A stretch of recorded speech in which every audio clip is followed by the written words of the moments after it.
area. It is in the rear of the building and cannot largely be seen from the front, from the street. It will comply with the side yard setback requirements and the height requirements.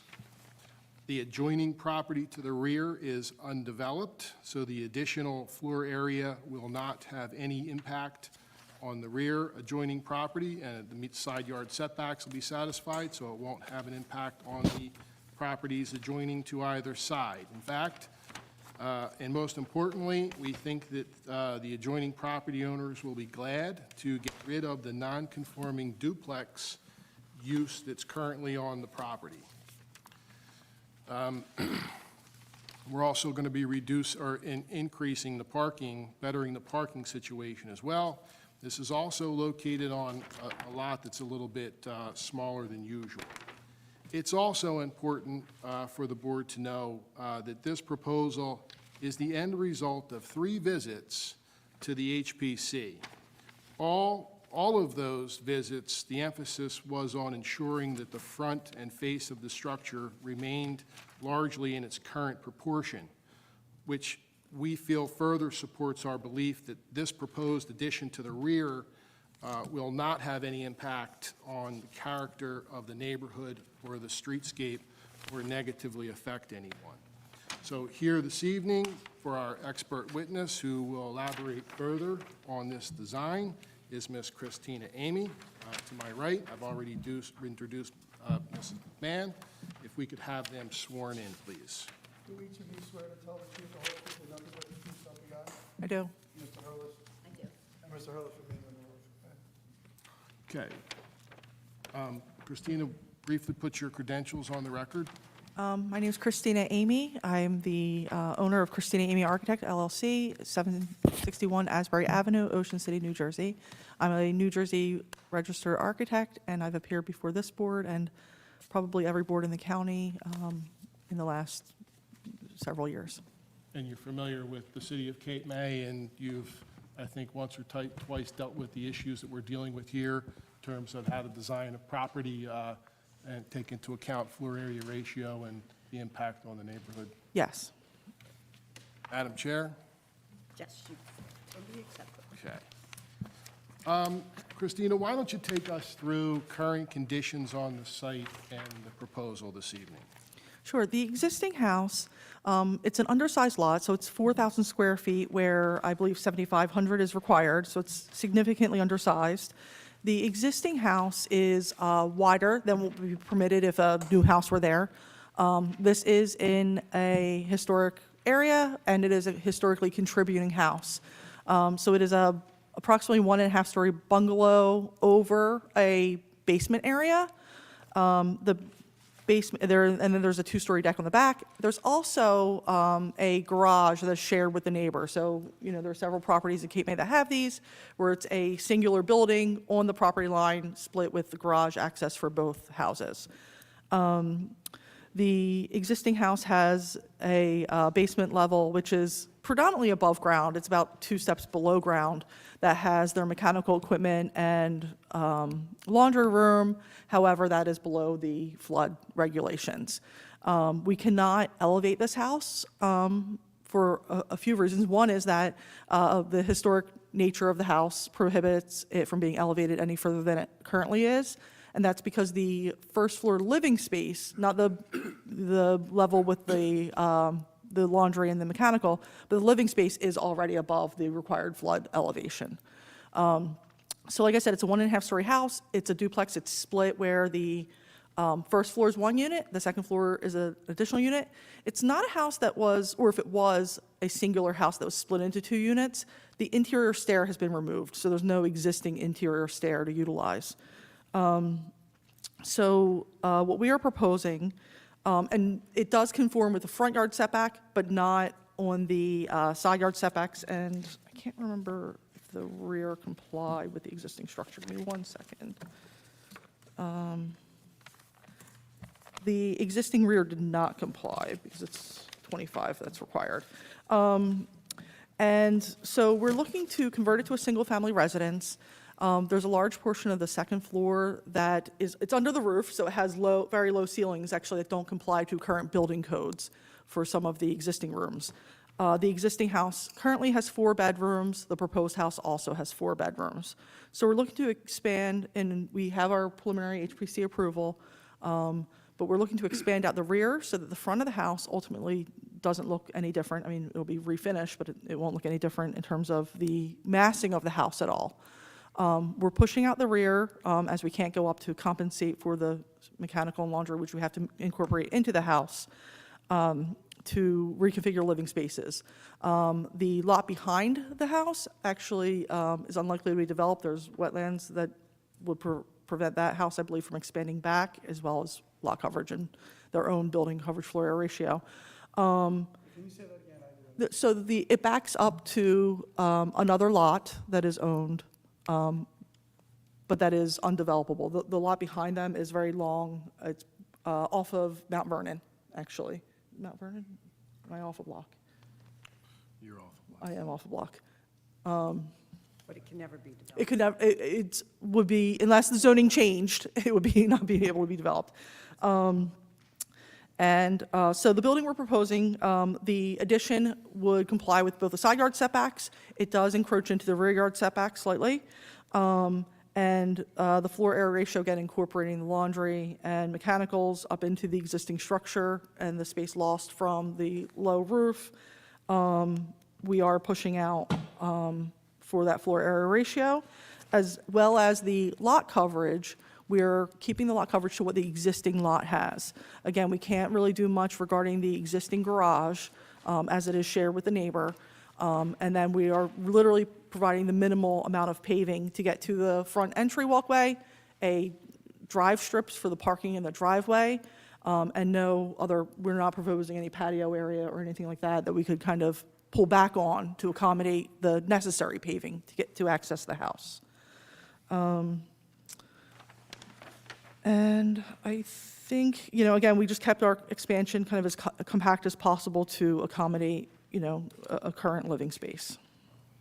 Oh, okay, so let's go back to the rear yard setback. So the property's undeveloped behind us, correct? Correct. And we have a little shallower lot, it's about 80 feet deep. Yes. So our existing structure, I have is 23.7 feet.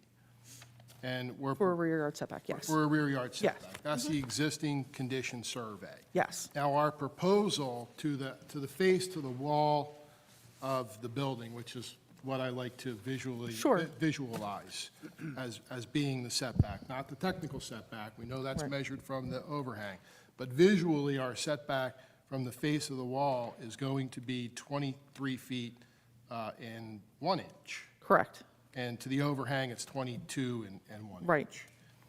So any negative consequence resulting from what I think is approximately a 7-inch further intrusion into the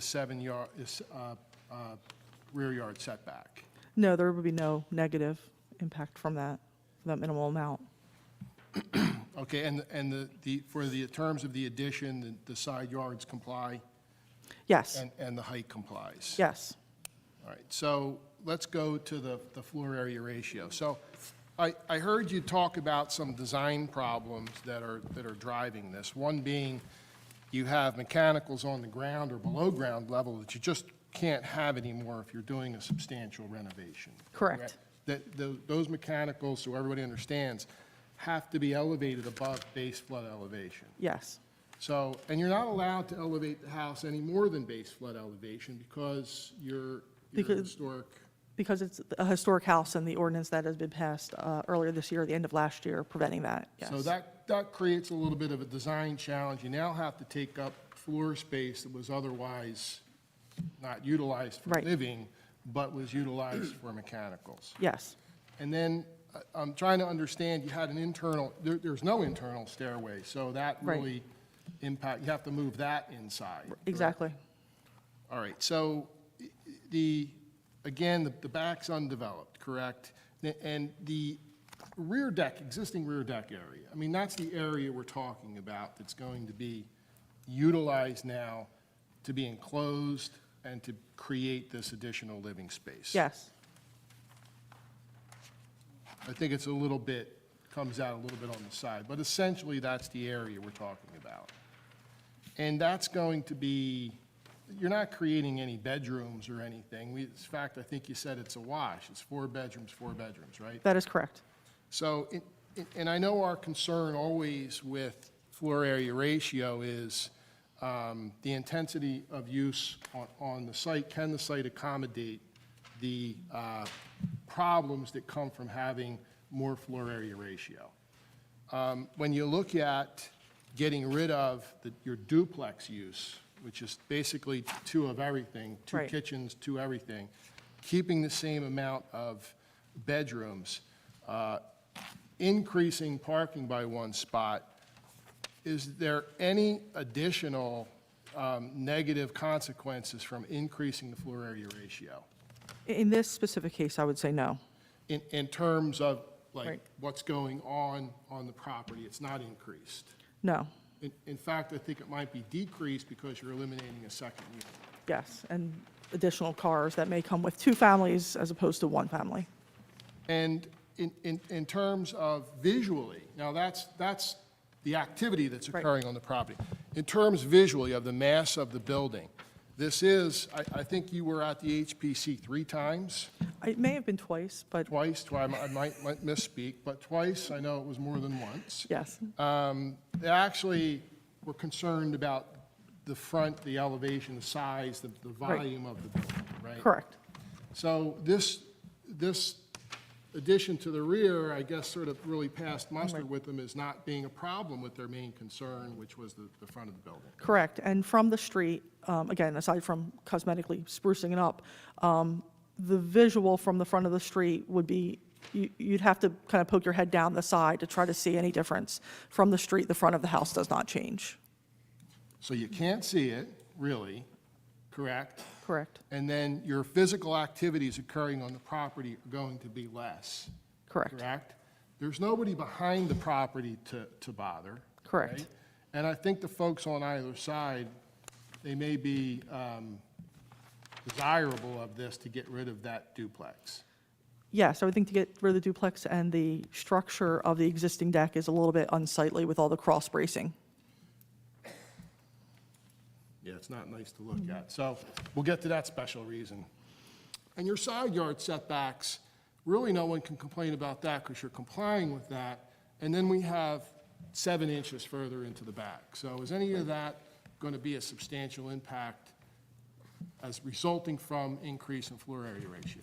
No, And you've been here, I guess, well, this is probably a board decision, but do you think anything here is something the board would be concerned about, like from what we've seen in the past? When applicants come in and ask for floor area ratio variances? I don't think so, and again, I think it has to do more with the overall size of the usable space of the existing house versus the proposed is, although the numbers from floor area ratio, because the way it's calculated are different, the size of the house overall, really the only gain is some bathroom space comparatively, a little more elbow space in some of the rooms. But the rooms aren't excessively large by any means, you know, if you look at the bedroom sizes and living space sizes. And so the parking, what are we doing? How's the parking function on the property now? And what's going to happen after the renovations? So right now, I could say that while I was there, the second floor unit was rented, and they had been parking just in the grass in the backyard. And at the time, there was no one in the garage. It's a shared driveway, so the driveway can't be used as parking itself. We are proposing to add a parking space towards the front of the house, which I acknowledge we have to work with the Shade Tree Commission to sort that out. But we are proposing additional parking, so we would have the 2 required parking spaces for the house, in which they technically only have 1 right now for a duplex. So we'll go from 1 for a duplex to 2 parking spaces for a single-family home. In fact, the Correct. parking Complies It with would the be RSIS, comply. yes, So is that a substantial improvement to the situation? yes. Is that a substantial improvement that's going to have a positive impact on the neighborhood? Yes, especially in this neighborhood where it's a lot of metered parking and it's so close to the beach that parking is always a concern in general. You better have off-street parking, right? Right. Okay, so this garage, a little bit of a problem. It's, Mr. Councilman, Yes. just quickly, I saw the writing down on my notes, and it didn't make sense to me. I was here. You started to say something about there's not that much of a change in the interior space. It's just elbow room or something along those lines. The living It's spaces. 550 square feet being added. It's like a third of it. So what exactly is the 550 square feet that's being added? So the laundry and mechanical space will take up part of that existing floor space of the existing house, because it's in the basement right now, and it can't stay in the basement. How much is that? I mean, is it a, So, forgive me. I just want to. Yep, that's fine. If I just wrote That's down fine. that the interior space isn't changing much, I don't know what I've written No, down. that's okay. So the laundry right now is approximately 6 times 15, so 75? Nope, I got that wrong. 850? No, oh my goodness.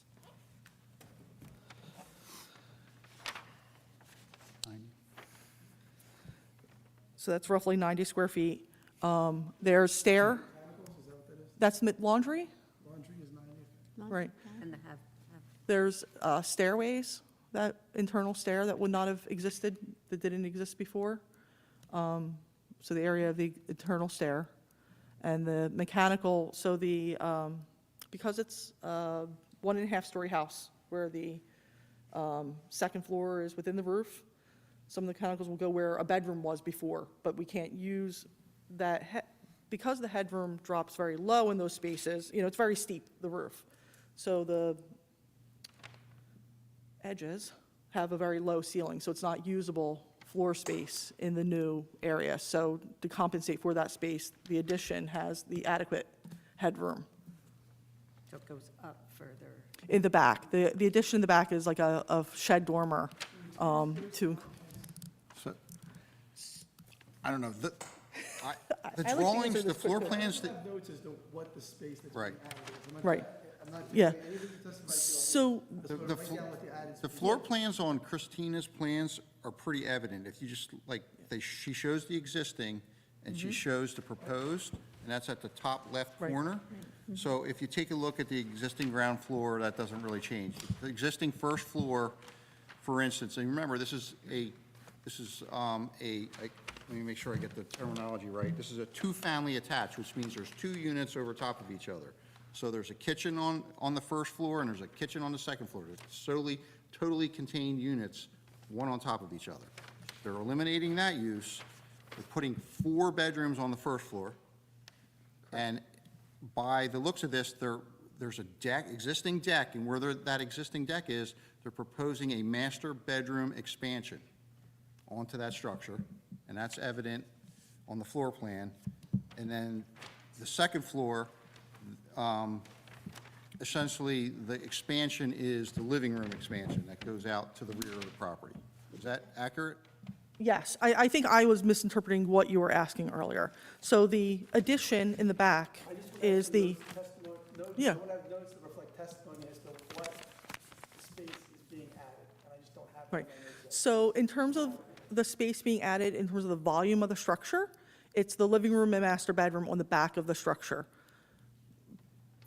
That being said, the whole house is reconfigured. It's not, there's an existing house that we're keeping that floor plan and just adding a master bedroom and with a living room above it.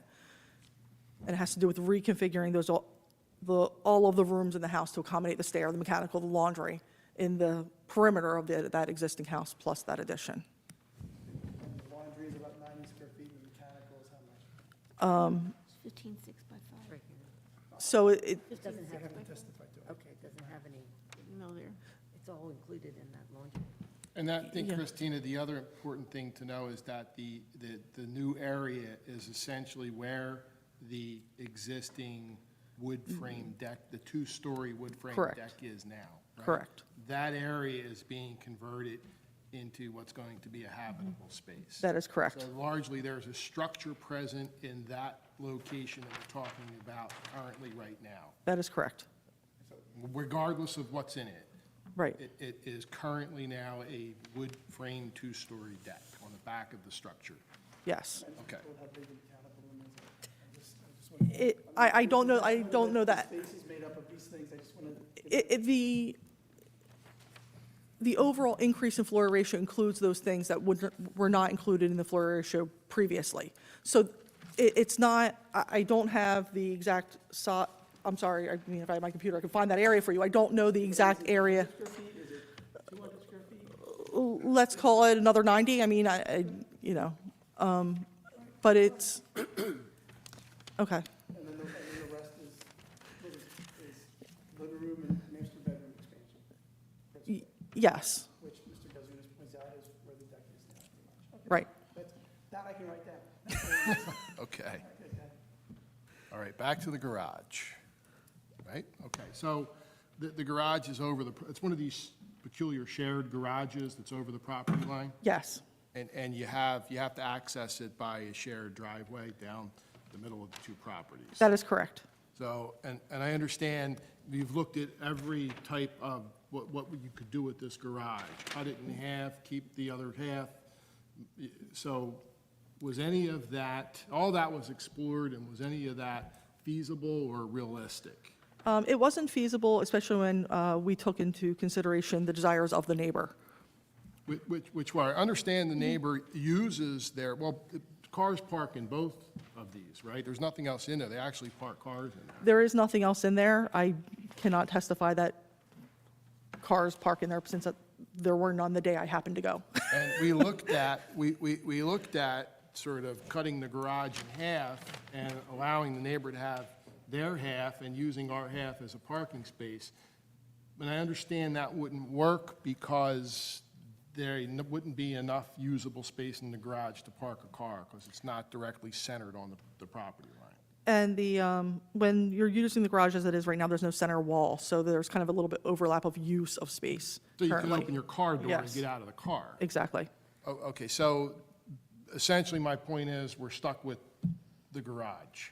Essentially. Nobody wants to get rid of it. They do in fact use it. Right. The neighbor does in fact use it, so it was agreed that my client would maintain it without him sacrificing what he currently uses, yes. In fact, the picture on your plan shows the garage, it's open, there's nothing in there. It's not like it's packed full of stuff there's no place to Correct. park. That's where you park, correct? Right, that is correct.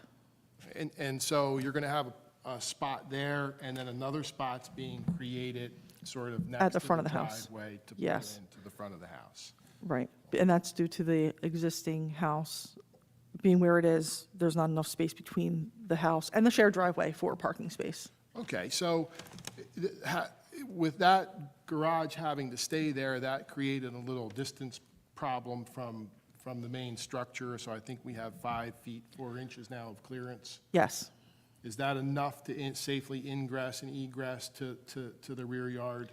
yes, In fact, I think that's a lot more if I look at the picture than what's on the other side, correct? That's pretty, the other side is just Generous. shy of 4, and then the AC compressor platform sticks out, so it's actually a little bit less based on the existing survey. It's 3.8 feet. so we can't move the garage, so, and there's a host of existing condition variances for that garage being on the rear line, side line. None of that's going to change. Correct. And do you see any negative consequences to the zoning ordinance or to neighbors? Obviously, the neighbor wants to keep this garage. If we leave it there and we have this small variance from the garage to the main structure? No, and again, that garage has been there for a few decades, and there's nothing behind it in terms of buildable area. Just a few, right? So, special reasons, right? I guess we can, easy for you to conclude that after you're done, it's a more desirable visual environment, Yes, especially with this wood-framed sort of back deck that's going to be eliminated. correct. And of course, we're getting rid of the non-conforming use and making it parking compliant. So we're taking pretty much big strides to make the property more in compliance with the zoning ordinance. Yes, And the whole thing, we're elevating it, so it's up to base flood elevation. it's currently at base flood elevation. It does need repair work to the foundation, but we're Repair work not to the lifting the house at all. Okay, so you're gonna fix Right. the foundation. And then it'll be brought up to code, Right. current building codes, because it's substantial renovation. Correct. So all that advances public Right. safety, welfare, Yes, or first responders, and people living in there, and the neighbors. fire codes, yes, and insulation, obviously, and all of those that things. stuff. And of course, you got very familiar with the HPC board on this application, so they're pleased with it. So you're maintaining the character, streetscape, and integrity of the neighborhood. Yes. Okay, good. Anyone have any questions for Miss Amy? Where are you going to put that second parking space? It is shown in the front, right here, between, so what you're looking at is half the driveway, the other half is on the neighbor's house, and then the parking space is right here. Sorry, it's, It's in the front, yes, okay. In front, but off to the, well off. immediately to the right of the driveway. Okay. And the HPC was okay with that? They gave preliminary approval, and that was not brought up as a problem, and it was shown then. Are we going from two bathrooms to 3.5 in this Yes, plan? The house is staying in the same footprint, basically? yes, the house is staying in the same The footprint. driveway in the drawing, it's just showing strips on just the applicant's side. What will happen to the neighbor's side? So the neighbor's side is intended to, so they have a walkway against their house currently. So it will be a strip. The grass strip will exist between the two parts, and then the neighbor, we have to discuss, does it pave just all the way to their house, or does it stay one strip on their half? But there Like will a be strip and a another matching walkway. Strip. It would match, yes. Ultimately, the finish will match. I just don't want it to. We don't leave the either. neighbor hanging. And the garage, you're going to do repairs to the garage? Yes, we're going to repair the garage, doors, windows, new roof. whole Right now, garage, there's not a just- plant kind of growing through the roof. The whole garage will be repaired? The whole garage, yes, Just wanna- as one complete structure. I always love these, I mean, this is a strange animal, but they are out there in Cape May. Yes. And I always ask, it says repaired, but does that comprehensively mean the entire structure on both lots? Yes. Okay. It gets weird. Yeah. when you do half. There's a lot of those houses. Wow. Half a new roof. One half space. Yeah. Anybody have any questions? The architect? No? All right, can we have your report, Craig? Certainly. So my latest review is dated February 7th, 2022. This is a project located in the R2 low-medium density residential district.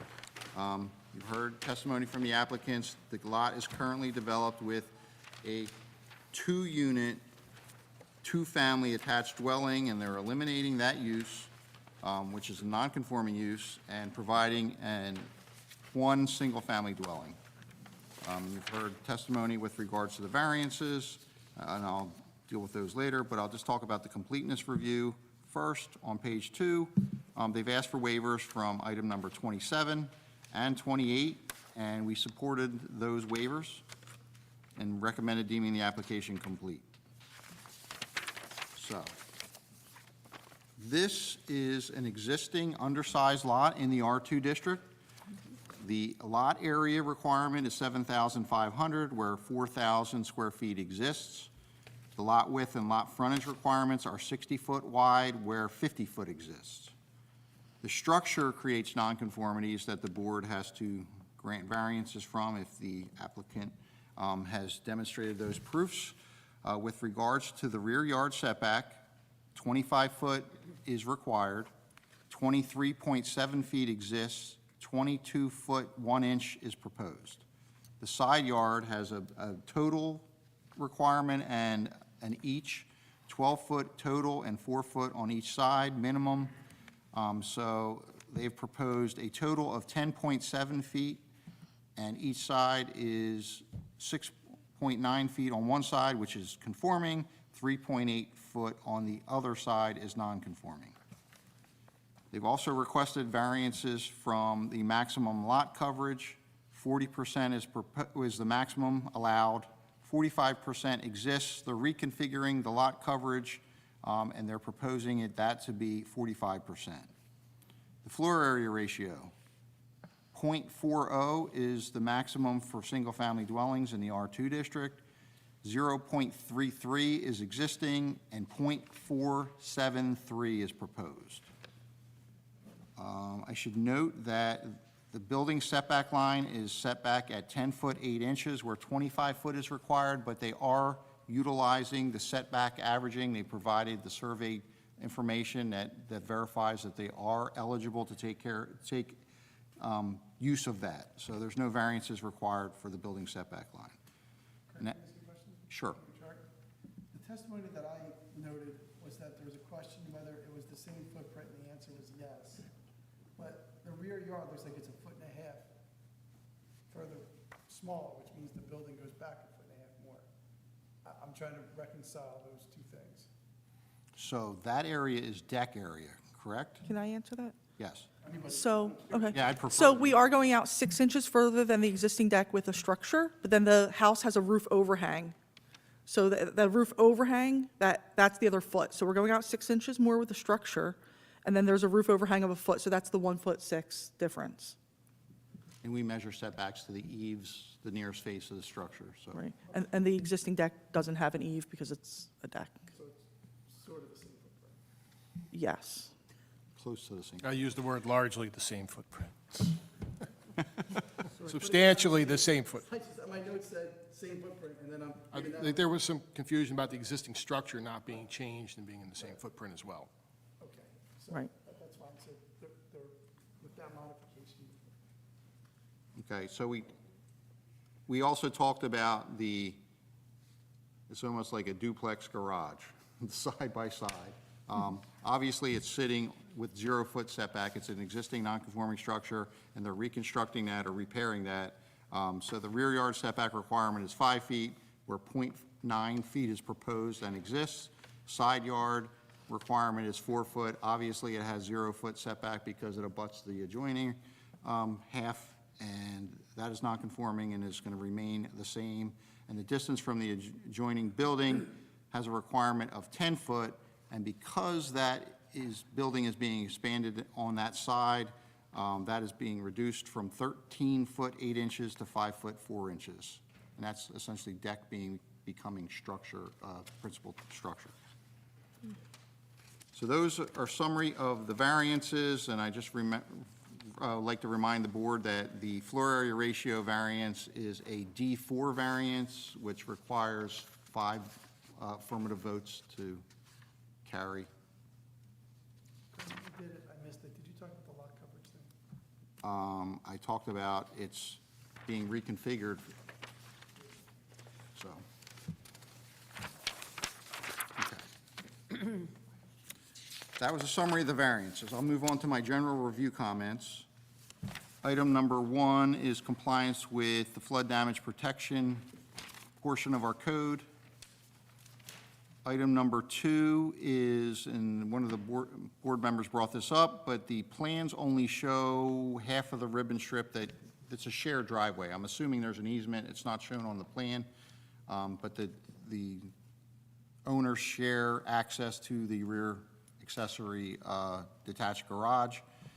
So we've asked them to show those improvements on the abutting lot so we can verify that those improvements are appropriate and also provide access for both homeowners. And I know that the adjoining property owner is here, and hopefully he weighs in as to whether this is acceptable or not for him, but that's up to him. Okay. Item number 3, they did provide grading information on the plans, and that did appear to be satisfactory, so we would ask that that runoff be directed towards the rear of the property and not abutting properties. And if that does not happen, then we always have the standard condition, which we show in number 4, that they would have to provide a grading and drainage plan that's acceptable to the board engineer. Item number 5, the landscaping and vegetation plan has been provided and is acceptable. However, there are some comments from the Shade Tree Commission that would like to discuss with the board after this.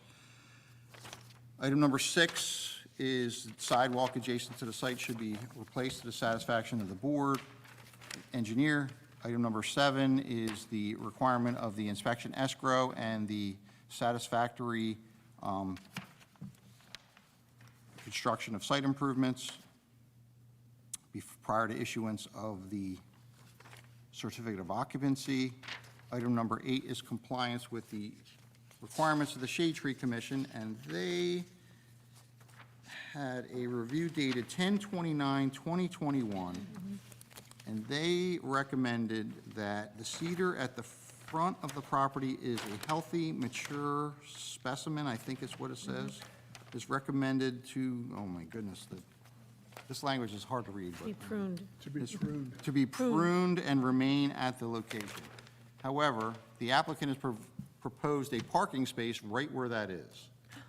So, I mean, I'm not the board, and the board can modify, like, we take this recommendations as advisory, but the provision of an additional parking space on Second Avenue, where we are all aware that there's significant traffic and parking issues, so I believe the provision of that trumps the preservation of a cedar, and I think we can ask the applicant to provide additional landscaping to make up for the elimination of that, if the board so desires. I'm just offering suggestions at this point. Yeah, Mr. King, Madam Chair, may I address that? Yes. I don't know how that came to be. I don't know if the Shade Tree Commission really understood what the situation was and that there was a parking spot there. I think, and I say that because I think if they did, then it's usually the typical recourse is to say, okay, well, move the tree or plant some additional trees, 2 for 1, put a street tree, something like that. So I'm sure we can work this out with the Shade Tree Commission. The applicant is willing to do that to accommodate them. But as Mr. Hurlis points out, the parking is critical. It's critical in that neighborhood. It's critical at that location.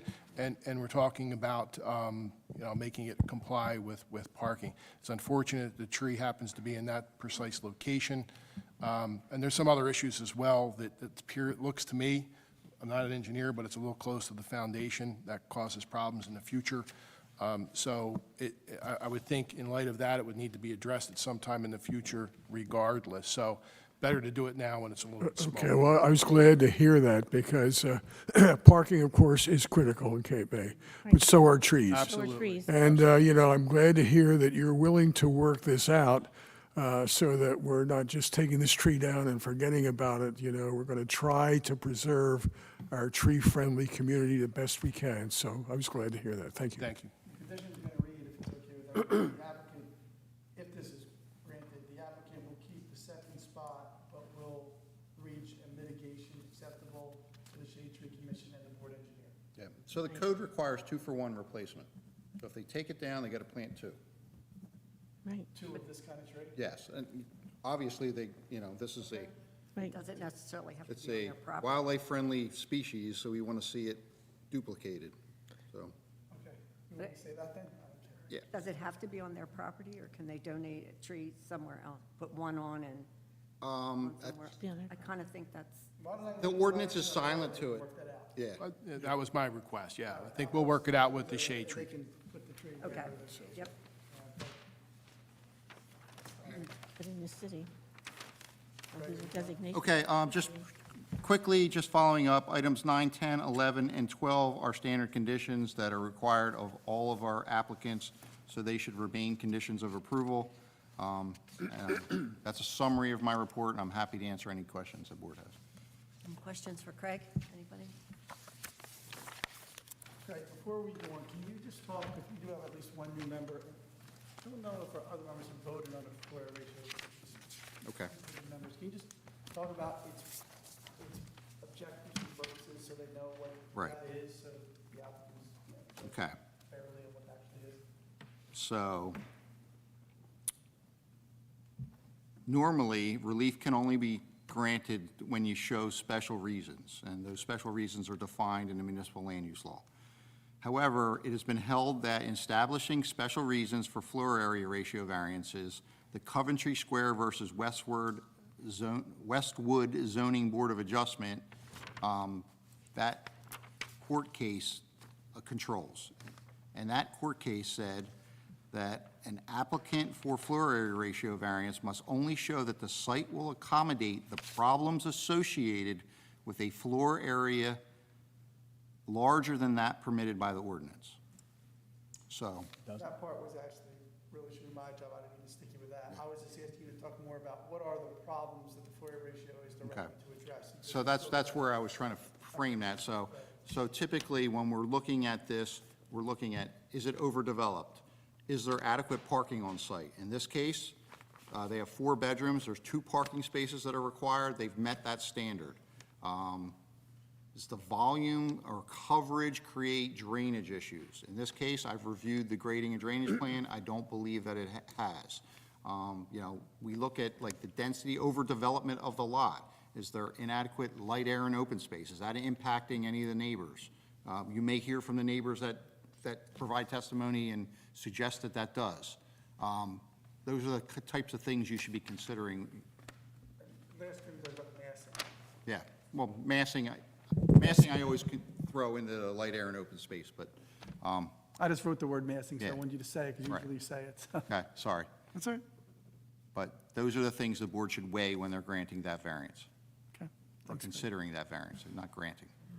And it requires 5 out of 7 votes, because it's a D variance, even though it's a kind of a lesser D, it's a D variance, so it requires 5 out of 7, okay?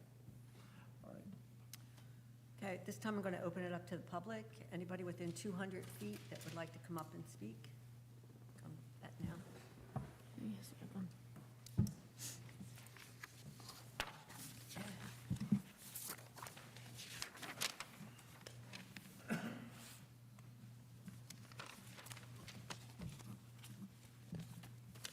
Okay. Scott Maslow, 18 Second Avenue. Do you swear to tell the truth, the whole truth, and nothing but the truth, so help you God? I do. I am the next-door neighbor. I've lived lived in this neighborhood for approximately 40 years, so I'm very aware as far as the development of the neighborhood. We now have a common driveway and a common garage. Let me start out with, I heartily approve this application. The reasons why I think you should accept or approve this application, biggest reason, they're changing it from a duplex to a single family, which means less parking, less usage, and everything that you want to have that goes into a master plan for zoning. It makes it duplex, which has been grandfathered in an R2 zone, a single family. That's probably the biggest reason. It follows some of the neighbors' designs in our neighborhood that have taken some duplexes and made it into single families. And as you heard, parking is a serious problem, and it's even more of a problem at this location because we have a common driveway and also a common garage. Its hardship is it's an undersized lot, as my lot is. Originally, it was a single family that was chopped up into a duplex. It's going to take a tremendous amount of money interiorly to fix it up, to make it a single family again. And as you heard, the mechanicals are going to have to be brought up. They're doing, I think, everything right as far as their design. It would make no sense to spend this amount of money with decreasing basically the size of the house interior. So somebody's going to have to my mind, expand it on this neighborhood. The extension is really modest in comparison to other extensions in this neighborhood. If you all have gone through the neighborhood down the Cove and seen some of the houses that have been put up.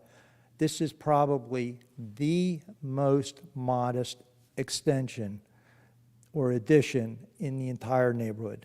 To boot, where they're saying they're staying within the height, they're way lower than any other structure that's going up in our neighborhood. So they're under height, which is also a real benefit to some of the neighbors in the neighborhood in that no views are being obstructed. They have like 6 inches of rail. Everybody's happy as far as this design. They mentioned rear yard. The rear yard, if you're considering them invading in the rear yard, there are 6 houses, counting theirs, in this neighborhood. Of the 6, all 5 of them, if you approve this application, all 5 of them extend further in than even when they go in for their addition.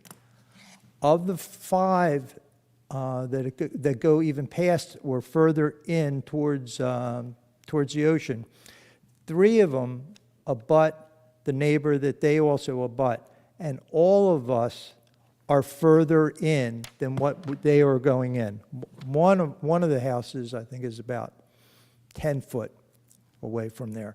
So there's no damage to the next door neighbor. There's no damage to any of the neighbors for their rear yard extension. I think it hits every button you would have to grant a variance. I see no reasons why not, and on top of that, the design fits. Now, as far as the driveway or the garage, does anybody have any questions on that? Because they've satisfied me. It's complicated. If you deal with easements, it's really a pain in the neck. There's one other thing I forgot that they didn't mention. Like my design of the house, we also took off the steps so we can get into the driveway. Going into the driveway, they've taken off the steps that goes into the driveway, so they've widened the driveway, at least for the extension going into the driveway, so it'll be a little bit easier access. Now, I'm ashamed about our garage. If you want me to go into it further, I can go into it further, and I can go into the driveway. If anybody has any questions. You Go. you don't have any issue with the ribbon strip? Absolutely not. access If, to that? That works for you? I mean, my wife likes it a little bit better with the stone, but it'll work. It'll work. And it's not going to look like one strip. Okay. It's That's- going to be, whatever it is, they're going to make it pretty. And they have my support to make it pretty. You're the one who uses it most often, so it's, you She know, doesn't like manicuring it, but we'll talk about it. It really is. That is such an aside. The garage will be fixed up. I guarantee you. I just haven't had any neighbors that were willing to fix up their side. So I thought it was goofy to fix up my side. Anybody have any Thank you. questions about the driveway or the garage? No. Okay, thank you very much.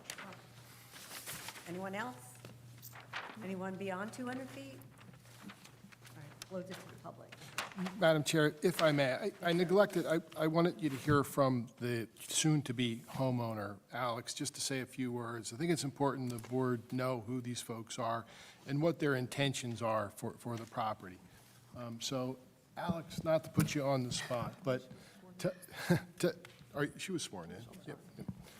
So tell us, what are your intentions for the property? And who are you, and what are you going to do with it? Hi, everybody. So my husband Connor and I have 2 toddlers, 3.5 and 1.5. And other than the 4 of us, he has 2 sets of parents, one who just moved from Texas to live about 20 minutes away from us, and my mom, who lives around the corner from me, and his other set of parents are still in Texas. So when we do have family together, it gets a little congested in our house at home, so we're just hoping to have a place to retreat and, alternate who's coming with us at different times. So the 4 bedrooms are crucial, but it's going to be a family home vacation for just my husband, my kids, and our parents. You're not a builder? Not a builder. You're not going to flip it? No, And you're not going to rent it? no, It's going to definitely be not. a family summer Escape, home for you? yeah. Thank you, That's good. That's great. Okay. 5 stars for that. Okay. I'd just like to make some brief comments, if I may, Mr. King. If we're closing, are we ready? Good. You promised 3. Well, I think that, I'm going to be brief, because Mr. Maslow, I think, captured the essence of the application, And I think that really, should have been my closing, but he did better than I could have done. I mean, it really captured the essence of why the application should be granted. I would just add to that, as we heard from Miss Amy, it's not a giant house. It's not it's not a land grab. It's very reasonable. And, I sat on the sidelines and I watched this process. And I watched the homeowner design, redesign, design, and redesign. Folks, it's not easy. It's not an easy process. I know we show up here and we show you the end result, but this was a very, very long time, 2 trips to the HPC, probably 3 redesigns.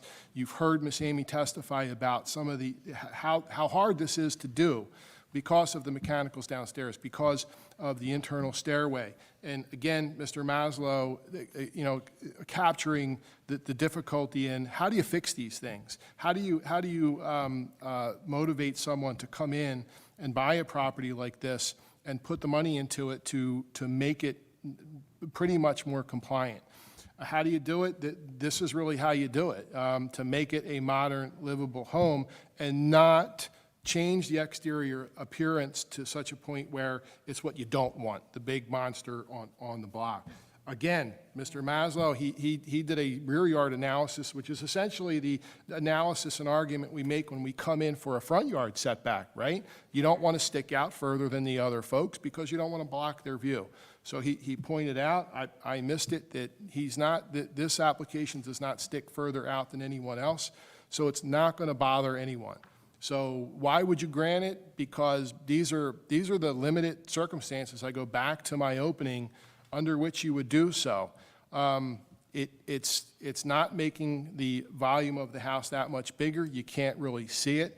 And in the end of the day, we can use lots of technical terms, but it's not going to bother anyone. It doesn't bother anyone. You can't really see it from the front. The neighbors aren't disturbed by it, and it doesn't increase the intensity of use on the property. It's a wash. There's no bedroom. It's only benefits here. So I hope that you see it that way, and I hope you give us a favorable vote. Thank you. Okay, this involves a floor area ratio, so I just want to talk to you about that for a second, because although your decisions aren't precedent, so to speak, you do end up answering for your decisions later on, and things can be a slippery slope. So whenever we have a floor area ratio variance, we really are tough on those. I mean, historically, we've been very tough on those, for good reason, because they are your primary control on the massing of your structures in your town.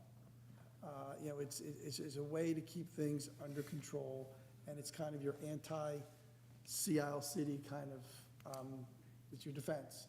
So you need to be cautious with those. So when we have those, you need to really find distinguishing factors to justify doing it, in my opinion. But in this application, I'm not saying you have to grant or deny it. I don't vote. I'm just telling you that there are some distinguishing factors. I want to go through those with you so that in case you do approve it, when we have the next one and we deny the next 6 in a row, which is very possible, okay, we need to have this one, why this one's different. So I want to go over some of the things that I saw that might support making this one be different than some others. Because, although it's nice that people have big families and all of that, that's not a reason to deviate from your floor area ratio. It's irrelevant, okay? Sometimes the size of the lot, that being smaller, it's not really that relevant. It's a percentage. So if you buy a smaller lot, you get a smaller house, okay? Now, this one, though, is very much smaller. It's 4,000 square feet versus 7,500 square feet, and it's been that way for a very long time. And one of the other properties we did grant a floor area ratio for was on 2nd Avenue, and it was a very, very small lot, if you recall. It was designed by Fenwick. I don't know if anybody remembers it, either on 1st or 2nd Avenue, but it was a tiny little lot carved in the front of another lot. I think that one was even less than 4,000 square feet. So sometimes it's so small that to build a house that makes any sense at all, you might have to get a little larger than floor area ratio might permit, okay? So this one's kind of on the border of that, but that's certainly a distinguishing factor, okay? Do you understand that? This one is going from a duplex to a single. Now, that shouldn't matter that much, but in terms of the realities of balancing the impact on your zone plan and whether it can accommodate it, maybe This lot accommodates a single-family dwelling that's this size better than a duplex that's smaller, because a duplex is a much more intense use than a single-family residence, usually. I have my own personal feelings about that, but that's a generally accepted concept. This one has a rear yard that's entirely open. It opens onto essentially the marsh. Now, we're taking for granted that maybe this is buildable or not buildable or unbuildable. No one ever really knows for sure. No one ever wants to commit. But if it was buildable, it probably would have been built on by now, because it's probably worth about $3 million. But, whether it's buildable or not, we don't know, but it's not built now. So it does appear to open onto an open space. And that is a small percentage of the other applications that you might get for floor area ratio. So to me, that's a distinguishing factor, because a lot of times the massing impacts the buildings around it. And this has no buildings in the rear, and the front is the street, okay? It's also not being raised. Part of the massing problems that we have with a lot of homes is that they have to be raised to meet the flood elevation, and that just makes the house seem much bigger to people. Now, we explained to them, no, it's not our fault. It had to be raised, so it's really not bigger, it's just raised because of flood, but it looks bigger to people, and it does affect the massing. This one doesn't have that because of the historical issues. It's not being raised as much. So that mitigates, that's a distinguishing factor that might mitigate in favor. And also the neighbor. Now, the neighbor's feelings about floor area ratio are relevant, but not the most relevant, because your floor area ratio is designed not just for the neighbors, but for the town as well, okay? So the fact that their friends come out and say, oh, we like this, that matters, but it's not supposed to be, oh, well, it's not a popularity contest, okay? But when you're talking massing, when the front of it is going to mostly look the same, and the massing is kind of affecting the people next to it, and then the person next to it says, I really like this, to me, that's an indication that the massing might not be as bad as it might otherwise be in other cases where the neighbors come in and say, this thing's looks like it's going to fall on top of me, right? Which we've had, all right? And also the point that the massing is in the rear and it's not going back further than the other buildings, which was pointed out by Dr. Maslow. To me, that's relevant on the massing. So there are distinguishing features that if you were to grant this, I think that it's different enough than some other ones that we come in where people just want to add. Now, I also think it's important what's being added, right? That's why I kind of got into the details. I thought it was a little loose to just say, well, it's the utility room and the well, no, it's living space is increasing, bedrooms are bigger, but it's the same number of bedrooms. It's another bath and a half, which I thought was a nice question. Whoever asked that wasn't highlighted, but that's true. But they're improving the parking, okay? So they can improve the parking with a house that meets floor area ratio too, but nevertheless, it is something to consider, okay? So does everyone understand that, what the point I'm making to you? So I'm not telling you to vote yes, I'm not telling you to vote no. I just want the record to reflect, in case you vote yes, the next one of these comes up, I can say, well, when I do my resolutions, I have reasons, okay? All right, but you vote however you want to vote. It requires 5 out of 7. We're going to vote on the project as a whole, all right? Because the applicant presented as a whole. They want the architecture to impact your decision. So it's going to be 1 vote for the whole thing, but it has to get 5 out of 7 in order to succeed, okay? Does anybody have any questions for me? All right? All right, so unless anybody has anything you want to add, the motion I recommend being made, and it's how you vote is up to you, but it's always in the affirmative. The motion is to grant the variances outlined 1 through 9 on page 3 of the engineer's report with the waiver. There were 2 of them, I just got to find the numbers. 27 and 28 on page 2, and conditions 1 through 12, with the only difference, the only edit from the engineer's report is that the applicant will keep the second parking spot, but will reach a mitigating, reach a mitigation acceptable to the Shade Tree Commission and the board engineer. I wrote that a while ago, so I can't read it. Okay? So that's the motion I recommend being made, but how you vote is up to you. Okay. All right, we need somebody make a motion. I'll make the motion. Tim? Yes. Second. Okay, we have a motion by Mr. Walsh, seconded by Mr. Ledwin. Mr. Walsh? Yes. Mrs. Notch? Yes. Mr. Ledwin? Yes. Ms. Hessel? Well, first of all, I want to say, Richard, very well said. I thought, it really I was worked on it great. for minutes. Minutes. But I am going to vote yes, and I'm very pleased to vote yes. Thank you. Mr. Venuto? Yes. Mr. Mary? I'm voting yes also. I think that it's a very fine design. I think it's a very fine addition to the neighborhood, as pointed out by Dr. Maslow. And I think that the site will certainly accommodate that slight increase in floor area ratio. So I'm voting yes. Mrs. Hutchinson? I'm voting yes. I think it's an excellent redesign. I think it's going to look much better without all that cross stuff in the back. And I think that garage is very interesting.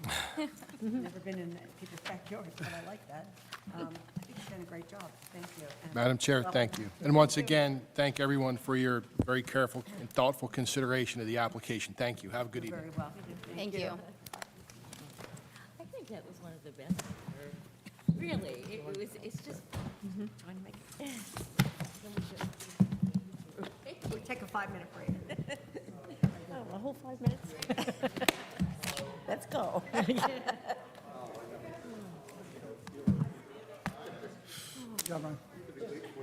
Okay, so while we have the break,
see you.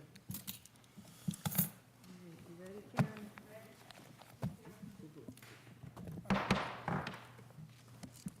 Okay, our next application is for Renee Quinn, 38 Jackson Street. Attorney, before you go, can I just talk to the board for a second? Because this is for some of our people, it's their first appeal. They're not going to know what's going on. Okay. Okay, so I'll get to the standards and stuff later, and the attorneys might even talk about it, but I just want you to go over an appeal, because for some of you, this might be the first time you've had an appeal come before us, and it's very different than an application, because on the appeal, it's, in my opinion, it's on the record below. There's not supposed to be new evidence, okay? This is basically going to be argument in a very orderly, civilized way, knowing these two gentlemen, from the attorneys, where they're going to present to you why they believe that there was something wrong with something that the HPC did. And we'll get into the exact standard. And if you want me to go through the standard now, maybe I should. I'm going to read you the standard to start. So what you're going to do is you're going to hear the attorneys talk about why they believe they should succeed, but they're not going to have testimony from engineers and clients and stuff like that. It's a different kind of hearing, okay? So I have on my phone here, I'm not checking my email, I'm going to read you something. And this is what I believe you are to be considering. And it's from section 525-37 of your zoning ordinance. And this is an appeal from, technically, it's an appeal from the administrative officer who takes his direction, in a sense, from the HPC. All right, but it's kind of the same concept. So you're reviewing something the HPC did, in essence, okay? And I'm going to read the most relevant part. A determination by the Historic Preservation Commission on issues within its authority shall be entitled to due deference if, in the case of an appeal made pursuant to the subsection, the Zoning Board of Adjustment determines there is an error in any order, requirement, decision, or refusal made by the construction official pursuant to a certificate of denial of a certificate submitted by the Historic Preservation Commission in accordance with a statute. The Zoning Board of Adjustment shall, in writing, include the reasons for its determination in the findings of its decision thereon. The determination of the HPC may be overturned only if the Zoning Board of Adjustment finds that the Historic Preservation Commission determination was arbitrary, capricious, unreasonable, or contrary to law. So I've read the whole thing. Now I'm going to tell you the part that matters, okay? The first part is, for matters that are within the HPC's purview or specialty, and I would tell you that this one is, okay, that has to do with the materials on historic structure. That's kind of what the HPC does. They're entitled to due deference. Now, due deference means that they are in the HPC and we're not. So we know some things about historic preservation, but they're the ones supposed to know more than us. So we give them due deference. That language, this language that's in here, is the result of a subcommittee that met many times to rewrite this language so that there was clearer instruction to the zoning board as to how to consider HPC appeals, okay? And that was part of the language that was put in that process. And what we're, but it's not, they have free rein. They can't do things that you think are arbitrary, capricious, unreasonable, or contrary to law. So you're supposed to give them deference, but you're still a higher authority, so to speak. You look at that and say, well, did they do something that we think was arbitrary, capricious, unreasonable, or contrary to law? And the attorneys tonight are going to explain to you why they believe, based on the record that's below, meaning the transcript and the evidence that went into the record, why they believe that the board did or didn't act arbitrary, capricious, unreasonable, or contrary to law. Okay? So that's what you're doing tonight. Did I misexplain anything, gentlemen? Are we kind of at least starting in the same place? If I may, first for the record, Anthony Monzo from Monzo Catanese Silicus, representing the appellant in this case. Renee Quinn, with me is John Quinn, Mrs. Quinn's son, or John Lago, I should say. I only have one comment on that, Rich, and I do believe that the decisions of the HPC as to the design and approving the design in terms of its appropriateness is clearly a decision that's within the purview of the HPC, and it's afforded deference under the ordinance, but I don't think they have deference when it comes to legal issues. And we're going to get into that in our presentation, but there's two parts to this appeal. One is whether the decision made in 2021 was arbitrary, capricious, and unreasonable, but that was a decision made after they already approved the project in 2019 and decided it needed to be reheard, and that's a legal issue as to whether they had the right to basically revoke a prior decision two years after it was made and have a rehearing on it. To me, I know that, I legal- know that's your view. I don't view them to have revoked it, but but I understand your position on that. The last element is arbitrary, capricious, unreasonable, or contrary to law. So I'm not even sure we're necessarily the final arbiters on the law, but I agree with you that if we think that they violated their own standards or their own ordinance, it's not for us to say that they are allowed to do that. They're not allowed to do that. So ultimately, we decide what the appropriate law is to be. But, you know, you'll all make your arguments. I think that's the standard. I agree with you that they don't know the law any better than, there's areas of law they don't know better than us. See, the problem is our guidelines are accepted in our ordinance and are therefore law, okay? And they are, I do believe they have an expertise in the guidelines, all right? Agreed. So I think they deserve some deference in the interpretation of their guidelines. But I agree with you that if it's a Superior Court decision, they don't have any deference on interpreting Superior Court decisions than we do. So on that issue, I would agree, or something that's not in the guidelines. But I do think the guidelines are law, and I think that they deserve some deference on that, because they've spent a lot more time in the guidelines than we have. But on issues of law, if you're going to argue a Superior Court case or something, they're not attorneys. Then again, neither are these folks, but they will do their best to apply the law as they are persuaded you, which one of you I just want presented. to comment, this is, for the lawyers, we're lawyers here, we understand what appellate practice is.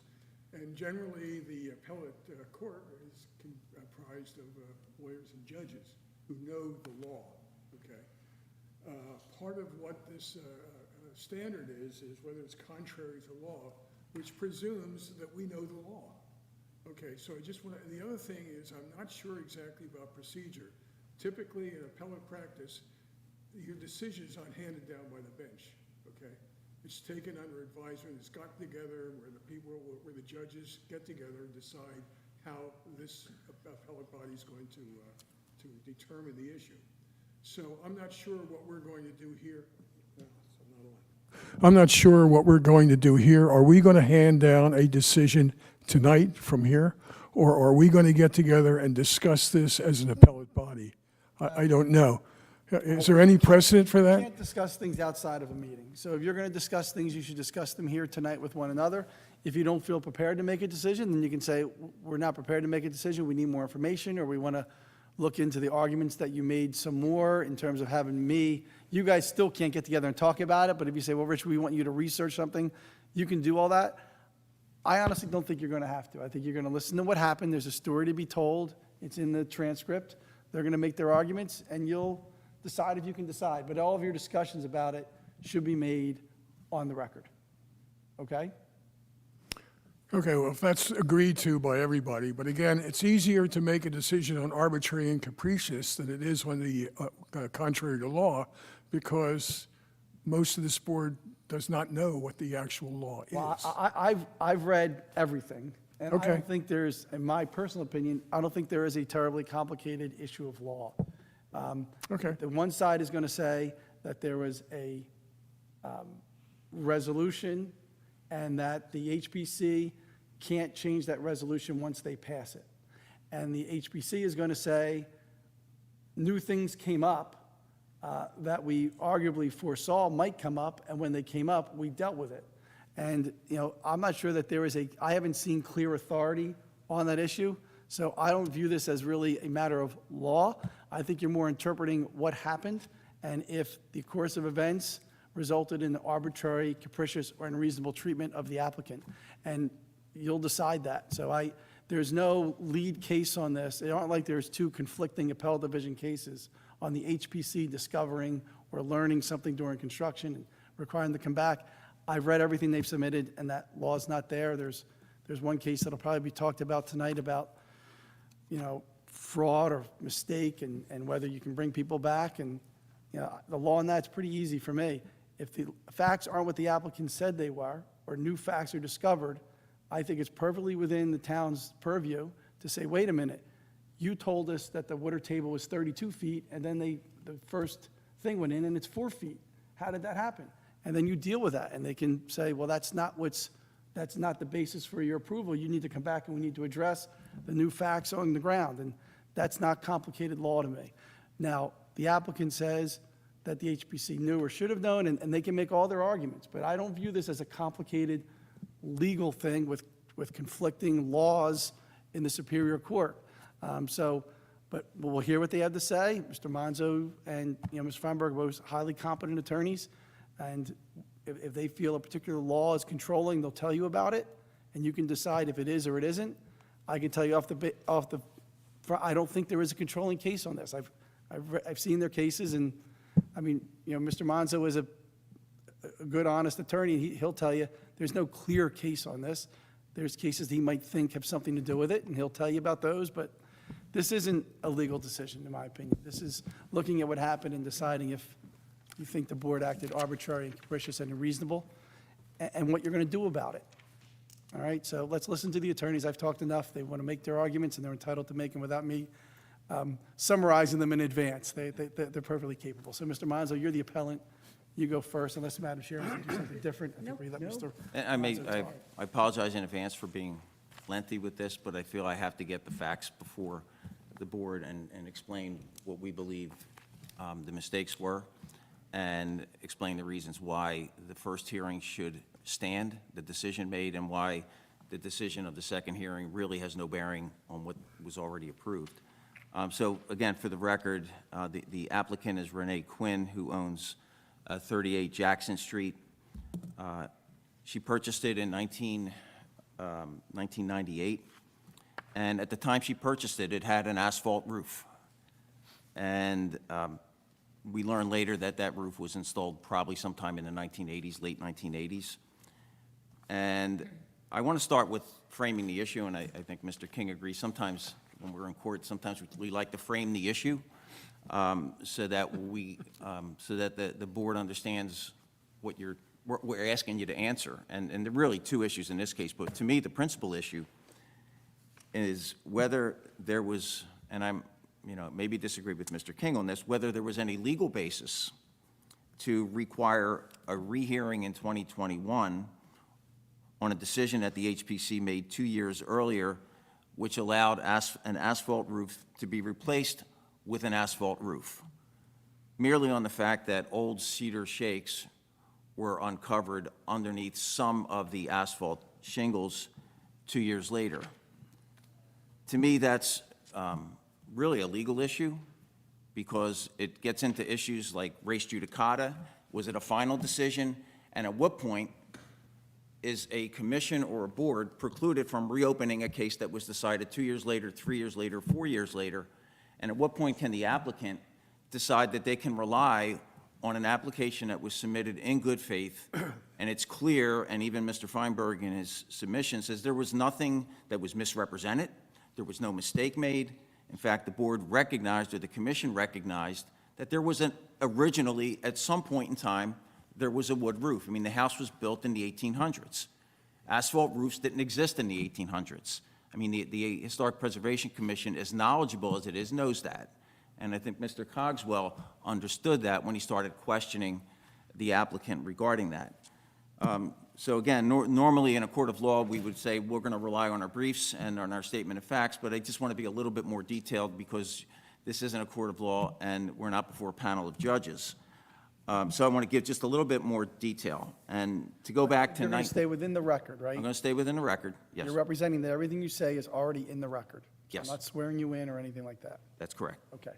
So the applicant came before the HPC on May 20th in 2019, seeking approval for not just the replacement of an asphalt roof, but for major renovations to the property, bringing it back to the glory days, bringing things to that property that the HPC absolutely loved.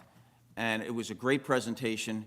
They looked at the totality of the application and decided to overwhelmingly, in a 7-0 vote, to approve it as being appropriate for the period. And it was a contributing building, so there are standards which we'll get into, and I'm sure Mr. Feinberg will address that he believes were not met. It was clear at the time that there had to have been a wooden roof well, it's clear that a wooden roof was not proposed, and it was not in the budget, and the applicant was upfront from the very beginning on that. We don't have the funds to put a wood roof on, but we're doing all this other stuff that is going to bring this property back to what it was originally, how it was originally constructed.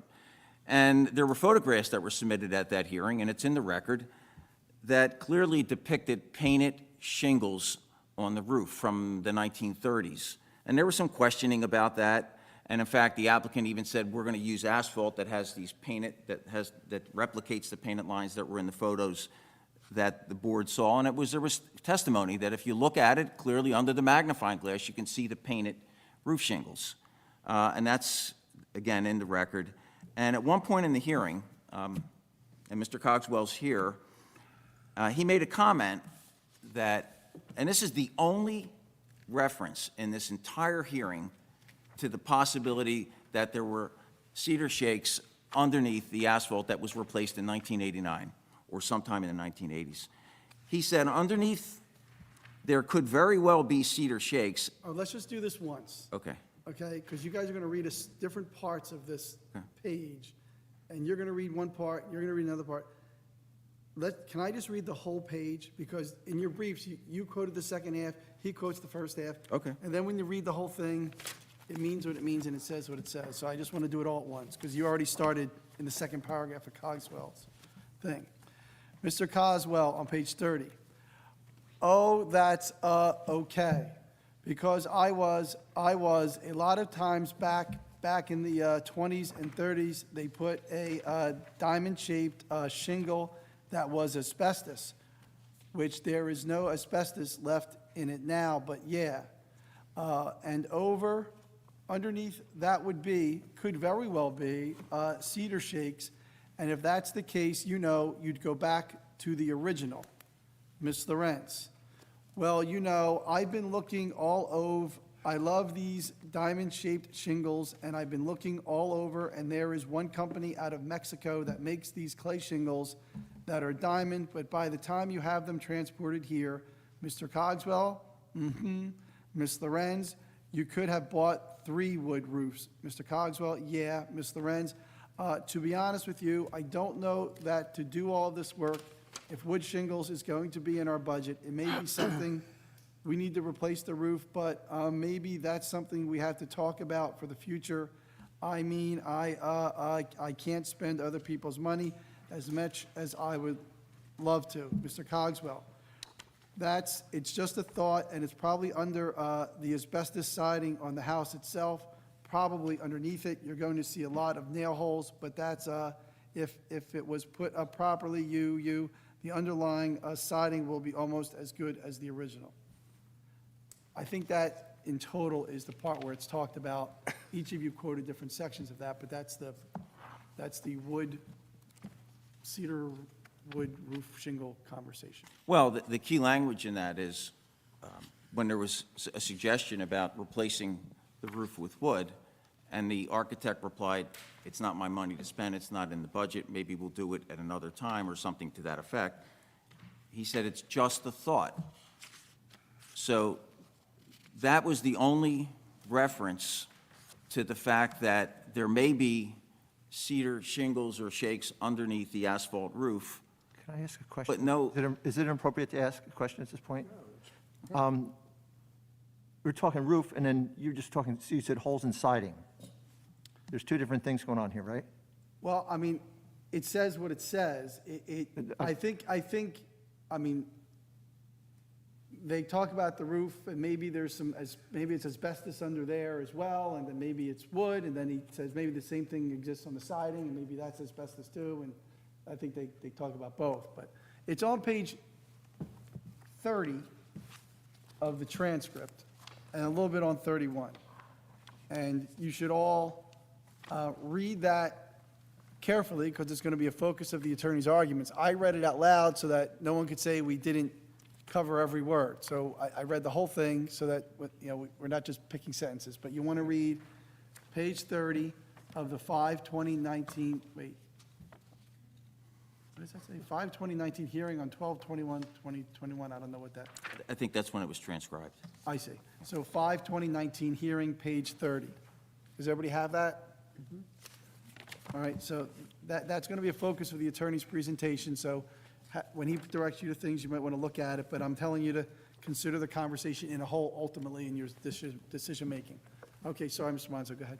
So- Just one thing, aren't the transcripts part of the record? Yes. That's what I thought. Yes. So they're here. And so we've all gotten copies of them beforehand. We Yeah. can read that. So it's, it's up to the attorneys. You point out what you want to do, but the entire transcript is part of this record, as I understand it. Yes, And our and I- decision has to be made on the record here, right? He just wants to highlight Okay. things that he, more important than others, that's all. And, Mr. Murray, if you read the transcript, and after you go through it, and I read it several times, there is absolutely no reference anywhere to a requirement or a concern that there may be wood underneath the asphalt other than Mr. Cogswell's comment. There's nothing in the deliberations, there's nothing in the findings, there's nothing in the motion, there's nothing in the resolution. And Mr. King well knows, and he's a stickler on making sure you have your reasons, you include them in the record, you include them in the resolution, because that becomes what the board ultimately decides. And not one member of a commission on his own or her own has any authority. The commission has to act as a body. And in this case, the commission did not act as a body with respect to conditioning the approval on the fact that there may be wood underneath the asphalt. And if there was, and there's a difference in statements, in the transcript, it says you'd go back to that, or basically you'd put the wood on. Now, Mr. Copeland says in the second hearing that Mr. Cogswell said, you have to come back to the HPC, and that's not what he said, but that was stated in the record of the 2021 hearing. So there's inconsistencies all over the place, and our clients have nothing to do with that. Who was in a better position to give the board the right answer? Who was in the better position to know if there really was cedar under the roof? The board sitting there that night, or the applicant and their own architect who had been working and crawling through the house developing plans?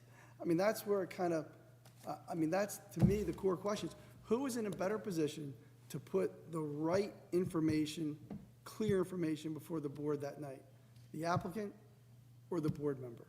I mean, Mr. Cogswell kind of guessed, and actually kind of guessed right, I guess because he's real knowledgeable about these things, but he kind of just guesses, like, maybe there's cedar under there, but who is in the best position to say there's cedar under these shingles? But if it was relevant, why wasn't it brought up by the commission that this is relevant? We need to know whether there's cedar under here, because to me, it's irrelevant. It doesn't matter if the cedar shakes that were on the original roof were removed when the asphalt was put on in 1989, or they roofed over the cedar. The fact is, it's still an asphalt roof, and it's been an asphalt roof for 30 years, and it's being replaced like for like. So to me, it's an irrelevant fact, and has no bearing on the I think it's decision. irrelevant for a different reason. Because the HPC design standard says if the original or historic roof does not exist, but there is evidence of it once being there, the new roof should replicate it in shape, line, pitch, overhangs, and materials.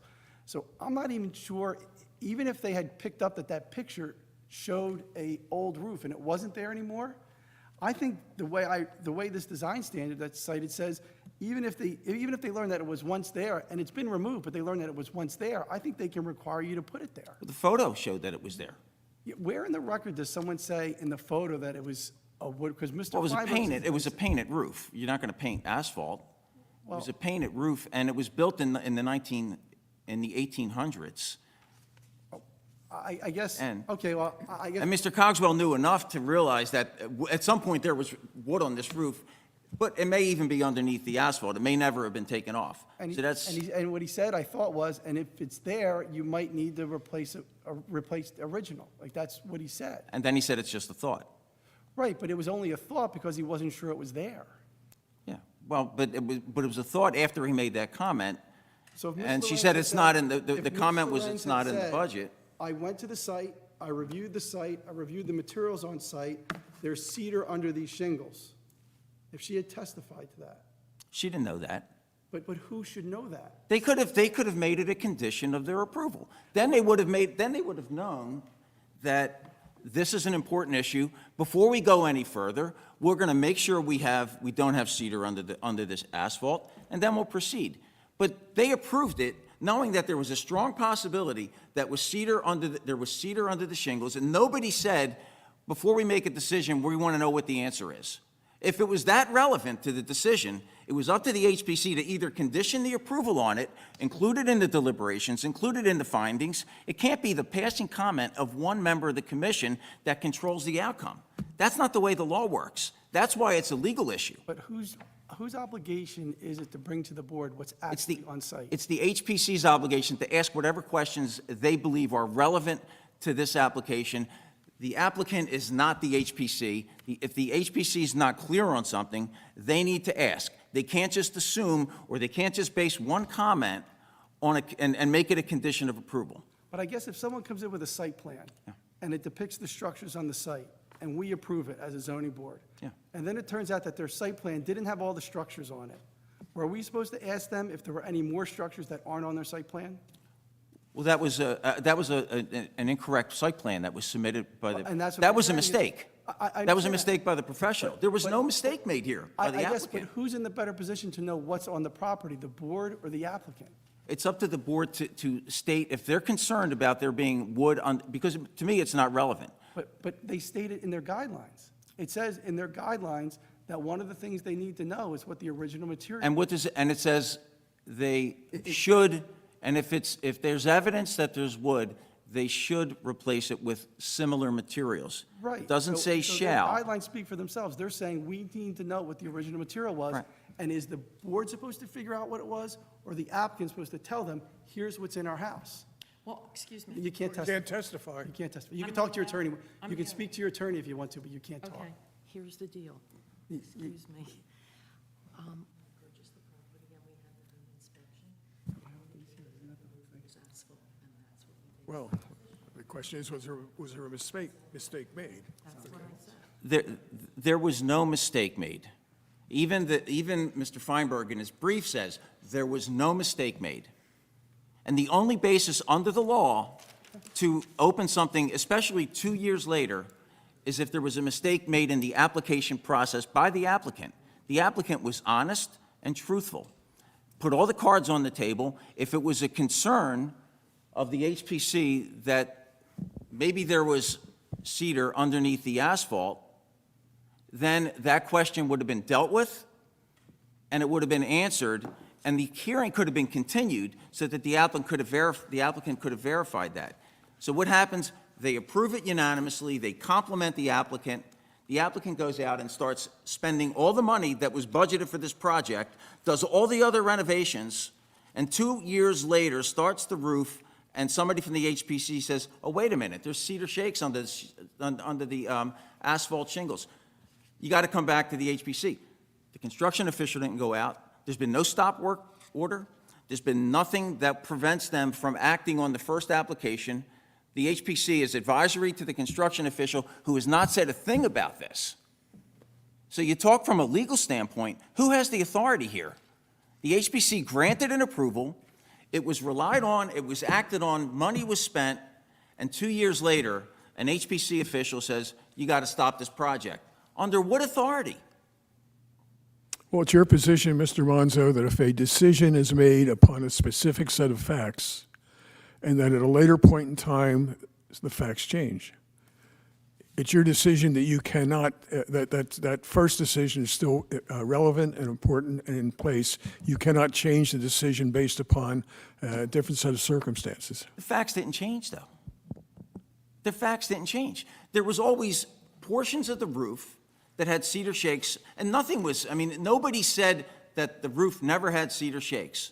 The photos depicted cedar, and the applicant's expert said if you look under the magnifying glass, you can see that the roof was painted. Now, you don't paint asphalt. And they were trying to replicate that by having some asphalt shingles that had the striping that replicated the painted cedar shakes that were on the roof previously. You know, at some point, the clock has to stop.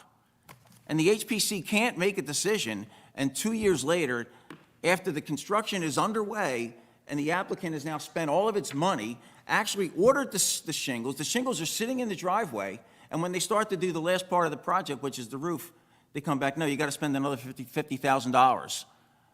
Where's the fairness? Even if you read Tom Carroll's comment, you talk about somebody on the commission saying it better than I could ever say it. It's on the last page of my brief. He said, to overrule what we did in this, I think is so incredibly unfair. Now, if we want to slap ourselves in the face and say, well, we missed one, or we missed that one, let's find a system to be sure it doesn't happen. So why is the applicant being held accountable for a failed system that the HPC has without adequate professionals that can guide them on these decisions, without asking the right questions, and then 2 years later saying, oh, we changed our mind, we have buyer's remorse, we never should have approved that project? That's what happened here. I mean, this is an absolute disgrace. And listen, I compliment the HPC all the time. I think they do a great job. You know, this city is what it is because of the National Historic Landmark status that it has, and the HPC plays a big part in that. But that doesn't mean they're always right. And this property is a contributing building that has undergone a phenomenal renovation that every member of the commission congratulated them on. Almost every property on Jackson Street has an asphalt roof. All the cedar roofs were replaced with asphalt. There may be a handful that don't, but all of those properties have asphalt. They're replacing like for like, but the HPC wants them to replace like for what was. Where does that appear anywhere? This is about fairness. And if you really want to boil it down, we can make all the legal arguments we want. We can make all of the arbitrary, capricious, unreasonable arguments we want. We can look at all the cases we want. But this is common sense. This is about fairness. And tell me where the fairness is when the HPC gives a unanimous approval, and then they say, oh, wait a minute, one of the board members or commission members said, you know what, maybe if there's asphalt, a cedar under the asphalt, you'd have to replace it. But then when they said it's not in the budget, he said, well, it's just a thought. Nobody gave it a second thought. Nobody on the HPC gave it a second thought. It wasn't in the deliberations. It wasn't in the fact-finding. It wasn't in the resolution. It wasn't in the motion. And it was 2 years later that they said, you know what, we made a bad decision. I think we've got to bring them back. That's what happened here. There's nothing I've seen that undermines legally that revokes the first decision. And Rich, if you can point something out legally that says that first decision is null and void, tell me where it is. There's been no stop work notice or order by the construction official. They have a valid certificate of appropriateness. The fact that they went back on a second hearing and they got slapped for that doesn't revoke the first decision. Tell me where, and anywhere in the documents, in the record, in the file, in the resolution, it says we revoke the decision from the 2019 hearing. It's not there. Do you think that the applicant was put on notice that they may have to come back? Do you think applicant was put on notice that they may have to come back? And I direct your attention to the transcript over here, the transcript of 520 on page 31, where I guess she was, Ms. Lorenz was the architect, saying that we need to replace the roof. But maybe that's something we may have to talk about in the future. Do you think that she was put on notice that she may have to come back? No. Okay. No, I mean, to me, it's something we'll do maybe at a later time, but it's not in the budget. You know, Okay. nobody said, and again, they have an approval. They have a 7-0 approval on this, and I haven't seen anything that revokes that approval. You asked me a question. Go ahead. Did you want me to answer or not? I mean, I don't care, I don't feel I have to answer, but if you wanted me to answer, I don't want to not answer your All question. right, go ahead. Okay. I think your answer to me was, where was the authority to stop work on the approval when they discovered this wood there? And I think the authority is inherent in the design standards, so that a homeowner, even if there had never been any approval anywhere, no resolution, could not go out and tear down historic materials from their house. So suppose in this project, while they were doing the work, they discovered a 200-year-old stained glass feature, okay, that was covered in a window. The second they uncover that, they can't just tear that out, because they have to go back to the HBC and see if they're allowed to tear out this stained glass window. It's in the design standards. It's not because they're violating any prior approval. It's not because a prior approval is void. It's that when you find historic materials, you can't just tear them out. And to me, that's what this case is about. I understand that even if Mr. Cogswell hadn't said a word during this hearing, okay, if it turned out that, and I read the part about the magnifying glass, and I'm sorry, it doesn't talk about the roof. It doesn't, it says, now when I was studying the photograph of the original house under a magnifying glass, it looked to me that there were painted stripes in the original 1930, let's say, house. So that is part of what we're suggesting for the roof. I think she's talking about matching the house, some stripes on the house and the Well, roof. if you look at the photographs, you can see the striping in the roof. It's in the roof. Okay. It's in the turret but tower. I guess, from that, I guess we're taking that, the board should have known it was once, it was cedar. But this is not, when Rich. they came across that cedar and confirmed Mr. Cogswell's suspicion that there's cedar under there, even if there had never been an approval, I think you have to say, well, can we tear out historic cedar? This is not about tearing out the historic. The cedar's no good. They want new cedar.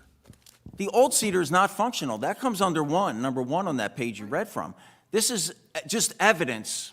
It's only evidence that at one point in time, there was cedar on the roof. It's not evidence that it was the original roof. Can I just add something? I mean, this is in the record. You just talk to your attorney, let him say it. Right. This was everything that was qualified. Why wouldn't, the system's there. Yeah, Why wouldn't wow. you? So, but getting back to I meant to answer your question, and just my answer was, I think whenever you discover that there are historic materials that may be impacted by construction, you have a duty to go back and make sure you're compliant with the guidelines. but who's enforcing it? What's that? Who's enforcing it? Well, Who has the in enforcement In the authority? first instance, like everything else in this world, it's self-enforced.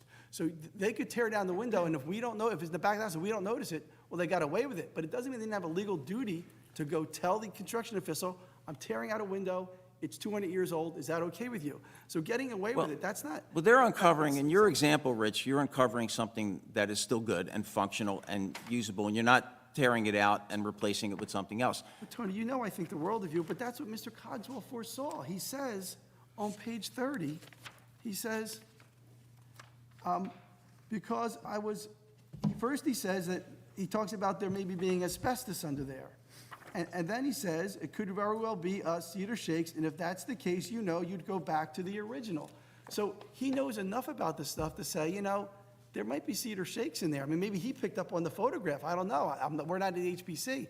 But he seemed to think that's a possibility, and he says, if that's the case, you know, you'd go back to the original. But if- You and I appear in transcripts all the time. We nearly never do that. Yeah, but well. it's a red herring, Rich. It's absolutely a red herring. What's underneath, because when they replaced that roof in 1989, if they had ripped all the old cedar shakes off and put asphalt over plywood or sheathing, would we be having this discussion? I'm not The answer's so no. sure, because when I read Mr. Feinberg's brief, what he wrote is that the HPC guideline doesn't just talk about existing cedar shingles. It talks about if there's evidence that there were ever cedar shingles there, Right. even if they're not there anymore, they can require cedar shingles. Didn't I read that? So what difference does it make whether the cedar was never removed from the roof? Because If- they were trying to be, well, I mean, I think they would say that they were trying to be decent. And if it was that important, again, why didn't any other commission member mention it? I mean, it's not that it was a secret. You know, when Mr. Cogswell made the comment, it now was out in the open. Was this going to be an issue that we need to deal with? And does the applicant need to be concerned that she's unable now to replace the roof with asphalt if she finds cedar underneath? Nobody said that. It wasn't a condition of approval. You can't just make stuff up after the fact. This is a fact that was brought up, discussed, dismissed, never again mentioned, and it's about fairness. All right, well, You know, it would- my view is that Ms. Lorenz was on duty to respond to him and say, I don't know if there's cedars there or there is cedar there. And Yeah, the with fact all due that- respect, Rich, I feel like I'm arguing with you, and that's not really, your role is to advise the You're right. Well, it's a board, legal, it you is a know. legal argument, and you said it was, but that's fine. I respect that, and I will be quiet. Thank you. So I'm going to touch on a few other things. I'm sorry, Madam Chair. So who discovered it and how did it get stopped?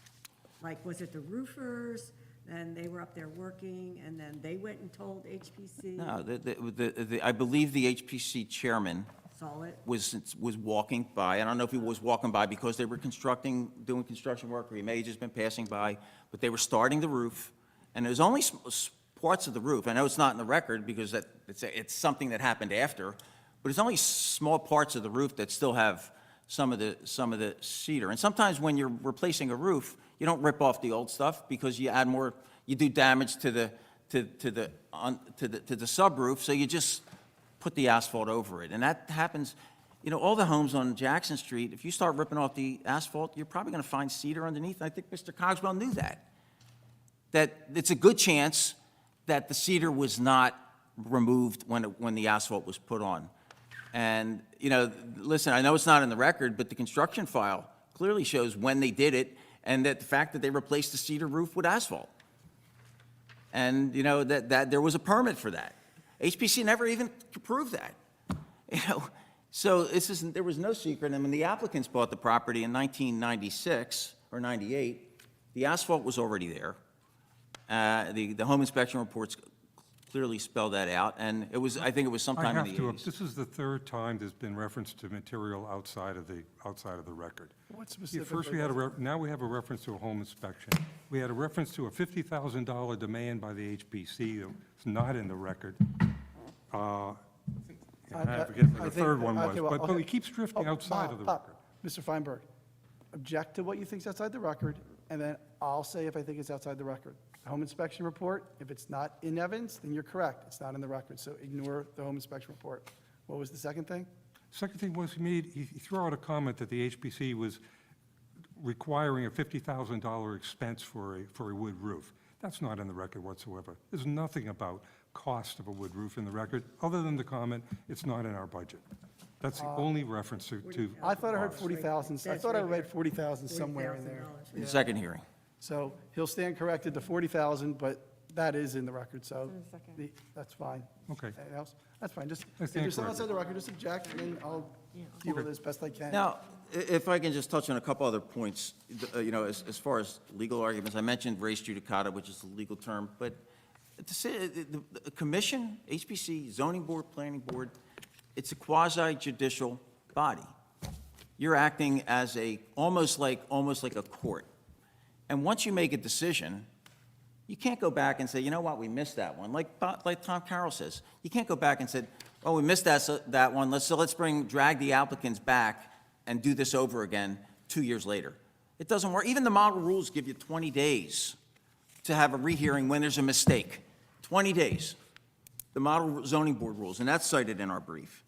And as far as the resolution and the record, it's clear, and I cited a case, and I cited Cox, that said you have to have findings of fact, you have to have it in the record what was decided. You can't just come up with something later based on the comment from one member of the board or the commission. It has to be the body that makes that decision, it has to be memorialized, and the record has to be clear.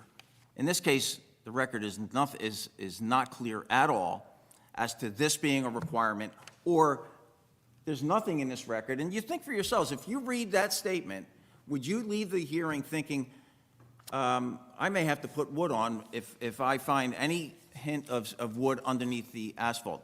Because it's not stated anywhere else. It's not in the deliberations. Nobody said, hey, that's a great idea. Why don't we include that in our resolution? Let's include it in our findings. And this way we can make the applicant clear. We can make the applicant understand that that's important. And we're not going to approve this project unless there's a condition. They put other conditions in here. They put a condition in the resolution, subject to the review committee's approval of privacy lattice, details of windows, cut sheets of doors, and light fixtures. They could have easily said, and there being no wood underneath the asphalt shingles. That would have been easy. We wouldn't have been here. We would have saved a lot of people time and money. But again, as Tom Carroll said, we can't penalize the applicant for our own mistakes. And if there was any mistake made, it was a mistake by the HPC in not being more thorough, more diligent, and making sure the applicant understood what they wanted, as opposed to just coming up with something 2 years later. So I think I've said enough on that. I'll defer now to Mr. Feinberg for his comments, but it's just frustrating because I do think this is clearly unfair. Well, You have the ability to do something about it. Well, Mr. Monzo, let me just point out something in the resolution both resolutions are part of the transcript here. But in any event, the first resolution, it says, the reasons for the action of the HPC are as follows, and it lists 7 of them. B says, all repairs will replicate the originals, okay? Now, it does say under D, materials will include asphalt roof shingles. It doesn't say they have to have asphalt shingles. It does say they will replicate the originals. Now, would you not interpret that as being that if there is cedar shakes, they have to replicate cedar shakes? No, because it was asphalt on the roof already. It was asphalt for asphalt. It was like for like. Okay, there were also cedar shakes on the roof, too, Underneath, you couldn't even see them. but they were there, right? Okay. But again, it's only whether there was evidence that the original materials were cedar that was the issue, not the fact that it wasn't removed when they put the asphalt roof on. It's a like for like. And again, I read that, asphalt is approved. And again, it was the totality of this application that was reviewed. And the board or the commission does have the ability, even though the original materials were cedar, to approve asphalt. When they look at the entire application, because it says should. It doesn't say shall, it doesn't say must, it says should. And when they looked at this entire project, and they've done this before, you know, there have been projects where the original materials were not used on contributing buildings. And I'd like to hear, you know, somebody say that that never happened. I mean, it happens all the time. So in this case, it happened because it was in a comprehensive project that did a great job in renovating a contributing building. And it wasn't until the very end that they got nabbed on this, for lack of a better term, and said, you got to come back. After they've spent all their money, and they actually had all the asphalt shingles were already purchased, and they're sitting on the site. So talk about fairness. What about detrimental reliance? At what point can you rely on the decision of a board or a commission and spend money and then have that same board or commission say, we changed our minds? But we never even, you know, we never made it a condition, although we're making it one now. And that's what's happening. Okay, anything else, Mr. Wanzo? No, thank you. Okay. Okay. Mr. I have Feinberg, a your question. turn. I have a question For the for you. record, Robert Feinberg. There's a question. Hold on one second. Yeah, I have a question for you. Sure. Do we know what was the entire roof shake shingles, or was there just a corner of the roof that was evidence of some shake shingles? Well, I'd love to answer that question, but it may be beyond the record, Yeah. because we didn't know at the time. Now, if you want to allow somebody to say something about that, but, you know, at the time, the entire roof had asphalt. Well, So, do the two of you, hold on, do the two of you agree as to what was found? After the fact? Yes. No. This is an appeal from a decision of the HPC that's been made. I know what it is, but one of our board members has a question, and it would just, if there's no dispute over it, then you guys can stipulate to what was found. That's all I'm inviting you to do. No, I think that would go far beyond. Well, we the can always record. remand to get the answer. That's another option. You could. So if you guys don't, if you really don't know, then say, I don't know. But if it's just a matter of you want to stick us to the record, we'll just remand it and get the information later. So in the record of the second hearing, there was a statement made that only a portion of the roof, it doesn't say how much, but only a portion of the roof. all right, we'll stick with the record. So a portion of the roof, okay? So we'll stick with the record. Okay, and I assume that, this is not part of the record, right? So we will not consider That the, is part of the record. that's part of the record? Yeah. Okay, if it's part of the record, it does say here, okay, this is called a property report, and it was done for the historic provisions, right? It's in there, and it says, part of the property report, it says, the roof is sheathed with architectural dimensional asphalt shingles. That's the way it was when this was issued. Time the survey was So, conducted. so you agree with that? That it did have asphalt shingles at that When time? was that done? This was done in oh gosh, what's the date on it? Well, it's the date is alluded to, is alluded in your brief, but, was like 19, I don't want to speculate when it was done. Someone saw it, what? 2008. When was It says 2008. 2008, okay. She says it. That would have been the condition at the time of the survey. Okay, well, I just wanted to point, you saw this, Mr. I did see Alonso. that, yes, and Okay, again, it's asphalt. We're Well, that's what it replicating what's in the says. survey, so, I'm sorry. Okay? yeah. All right, thanks. For the record, Robert Feinberg solicited to the HPC, and as has been identified, we do have Corbin Cogswell here with me tonight, commission member of the HPC. First of all, I want to thank everybody for your attention to this matter. I know it comes at the end of the night. Could you Heard a couple please others. use the microphone? Sure. Thank you. And I want to commend Mr. Monzo for his passion for his client. I'm not sure my left ear would appreciate that, but it's understandable.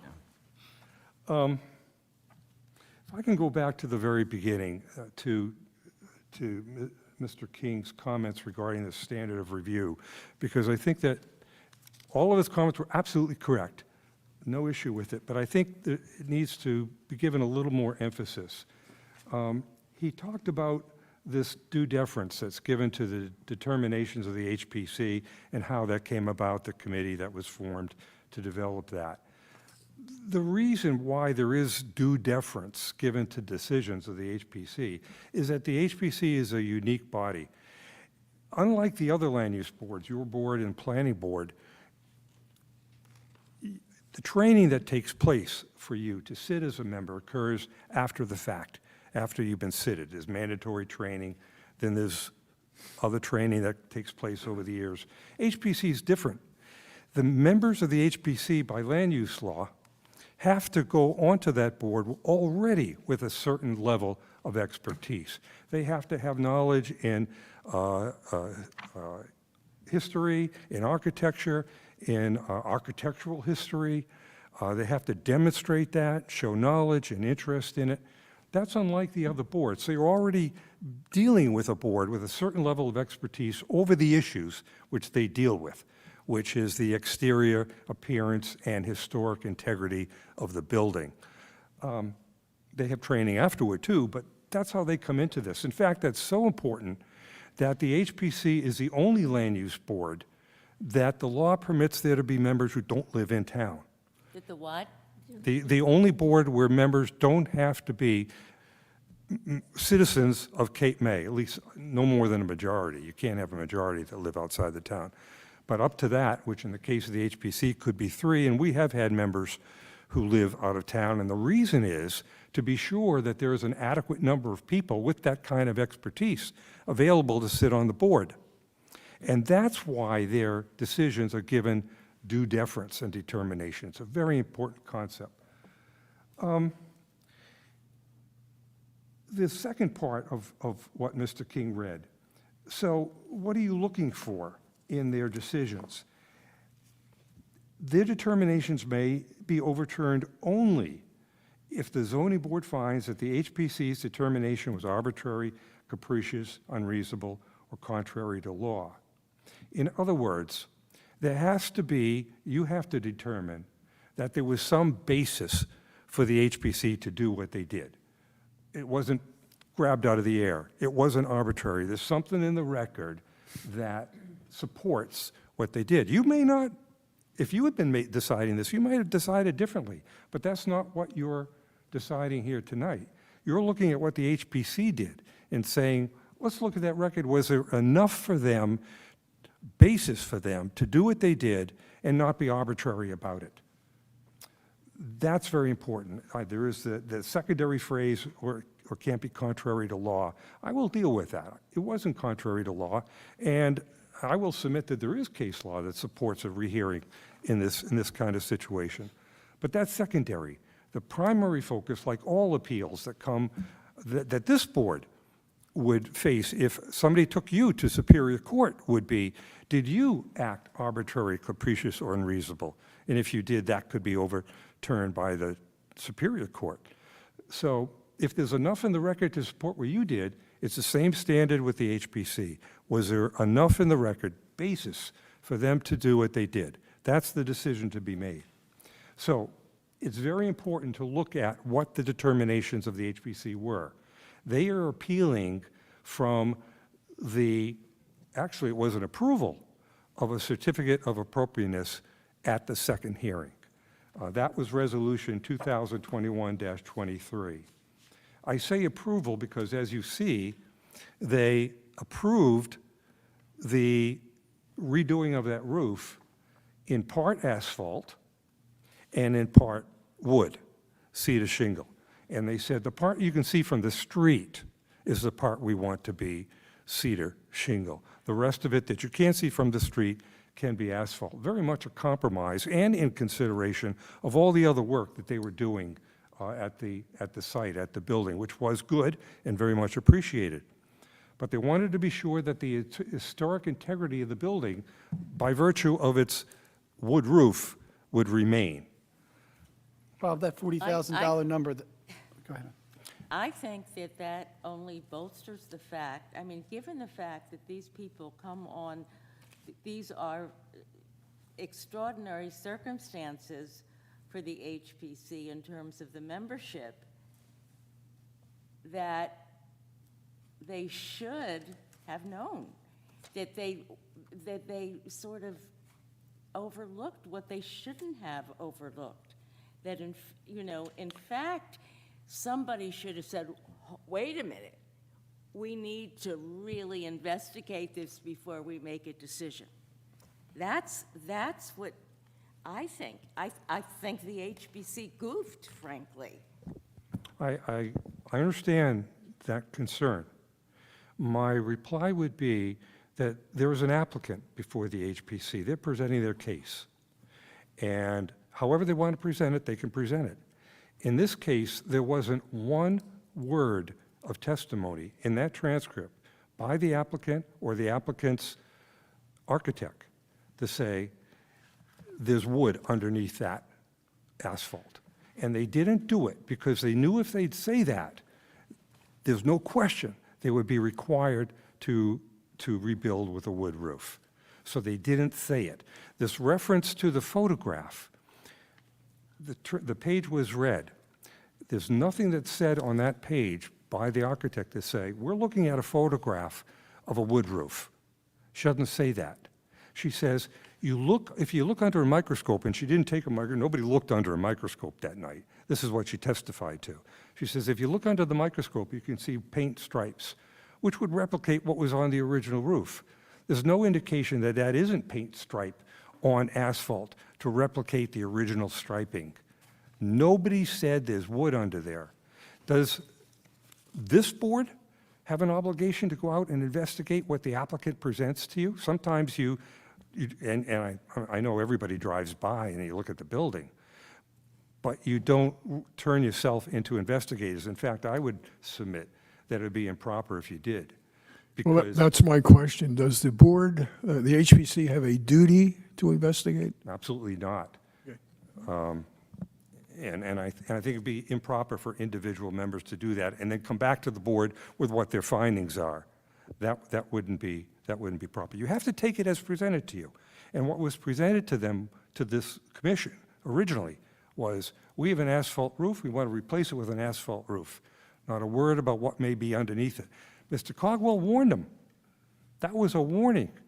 If you do find wood, the standards say you have to have wood. Bob, can I just pause you there for a second?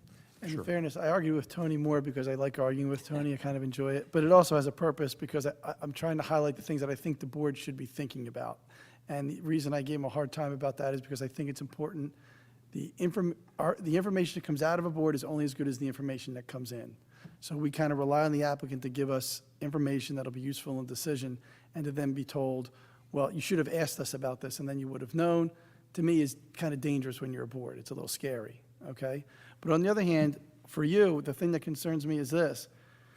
The standard that you're referencing doesn't actually say exactly what you're saying. It says, if the original or historic roof does not exist, but there is evidence of what once was there, The new roof should replicate it in shape, line, pitch, overhangs, and materials. So what that's saying, the fact that there's still some wood there isn't what triggers having to replace it with wood. It's whether it ever was wood. That's what that standard says. And so I'm trying to figure out why it mattered if they found cedar there. What mattered was, according to the standard, is if there was evidence of what was once there. And no one really seemed to, like, it seemed that Mr. Cogswell kind of suspected it was once there and was wondering if it was still there. But that doesn't seem to be what triggers having to replace it. It seems to be if it was there or was once there. So, could it be arbitrary to, you didn't apply that standard. I mean, you could have said, has there ever been wood there? And it seemed like Mr. Cogswell suspected that there had been, but he wasn't sure if it was still there. But this seems to say either way, it's supposed to be replaced. So can you explain that a bit? Sure. Isn't every roof in this town at one point, I'm saying every 90% of the roofs in this town were at one point wood. Some have been stripped off and replaced. But if you're going to say that if there was evidence of it, I mean, every house. But for some buildings, it doesn't matter. I mean, this is a contributing property, so you pay closer attention. So yeah, I mean, it may be that every contributing property once had a wood roof. That might be true, but that's the HPC's. That's what I'm saying. Like every contributing house probably had a wood roof on it at one time. Well, I don't know if I had a cedar. I don't know if I had cedar. I don't know if I had cedar. I don't know if it matters. I mean, I may have had different wood. I don't know. I mean, To directly answer your question, I think the first couple words of that provision are the important ones. Evidence. Is there evidence of it? And here, in this particular case, there was no evidence presented of it until but I later. think Tony's point is Mr. Cogswell seemed to suspect it had been. He speculated. And if there was, if that issue was going to be addressed, wasn't that first hearing the time to do it? And not 2 years later, after they had done most of the project, bought the materials, set their budget? And I think that's his fundamental argument is there was a time to do that. And if you guys are saying, I mean, I'm very focused on discovering the cedar wood being there. But when I read the standard, that's really not the question. The question is, was there ever cedar wood there? And that seems like something that you really could have explored. Once that question was raised by Mr. Cogswell, I think the obligation shifts to the applicant to answer that question. No, Mr. Cogswell, there's no wood underneath that asphalt. Forget if it's there. The question is, was it ever there? That's what the standard says matters. Or reply that way. And there was never wood underneath that asphalt. That's the responsibility of the applicant, and they didn't do it. So it's your position that the applicant was put on notice They were put on notice. by Mr. Cogswell's statement? If There may be an issue here that they should consider. If I may, I want to go through the reasons as we started to, in that resolution, for why they did what they did. Flesh this out a little bit more. The first point that was made in that and the finding that was made by the HPC was at that 2019 hearing, no evidence of cedar shingles on the roof was presented. That's the very first finding they made. There wasn't any evidence presented at that hearing. That's a fact. Where was that? That's in the resolution, I think it's number B. This is the first resolution you're referring to? No, this is the resolution being appealed from, which was this one, 2023. Second, okay. Yeah, So it's not in the 2019 resolution? no, this Isn't is, that the one that we're really concerned about? no. Let him make his argument. He says, I think you're appealing from the decision of the HPC in 2023. just 2020, point everybody to 21. what you said mattered again. So everybody just turned the pages to find it. So let's Okay. see what you think, what was important. We'll look at it, and then Yeah, Mr. we can do Monzo will that. respond. I'm quoting from the resolution, though. The second finding was that the applicant had been warned that if cedar shingles were discovered, they may have to use that material. That's in the record. Another finding was at the outside of the work, at the outset of the work, cedar shingles were observed from the street. That's not disputed here.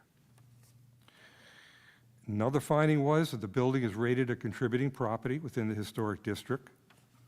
Another finding was that the, I don't know. Hold on, Bob. I don't know where you are, and Mr. Murray doesn't know where you are. Yeah, I'm looking at the Yes, what resolution do you- itself, I'm sorry. okay, Oh, you're reading from a yellow piece of paper. We're all looking at the resolution, so we're not tracking your. Right. all right. I think the risk resolution 2021-23 is attached to both Yes, it is. briefs. So I am looking at, in the be it resolved clause, you get down to number 4, the reasons for the action of the HPC. And Be it resolved. I began with,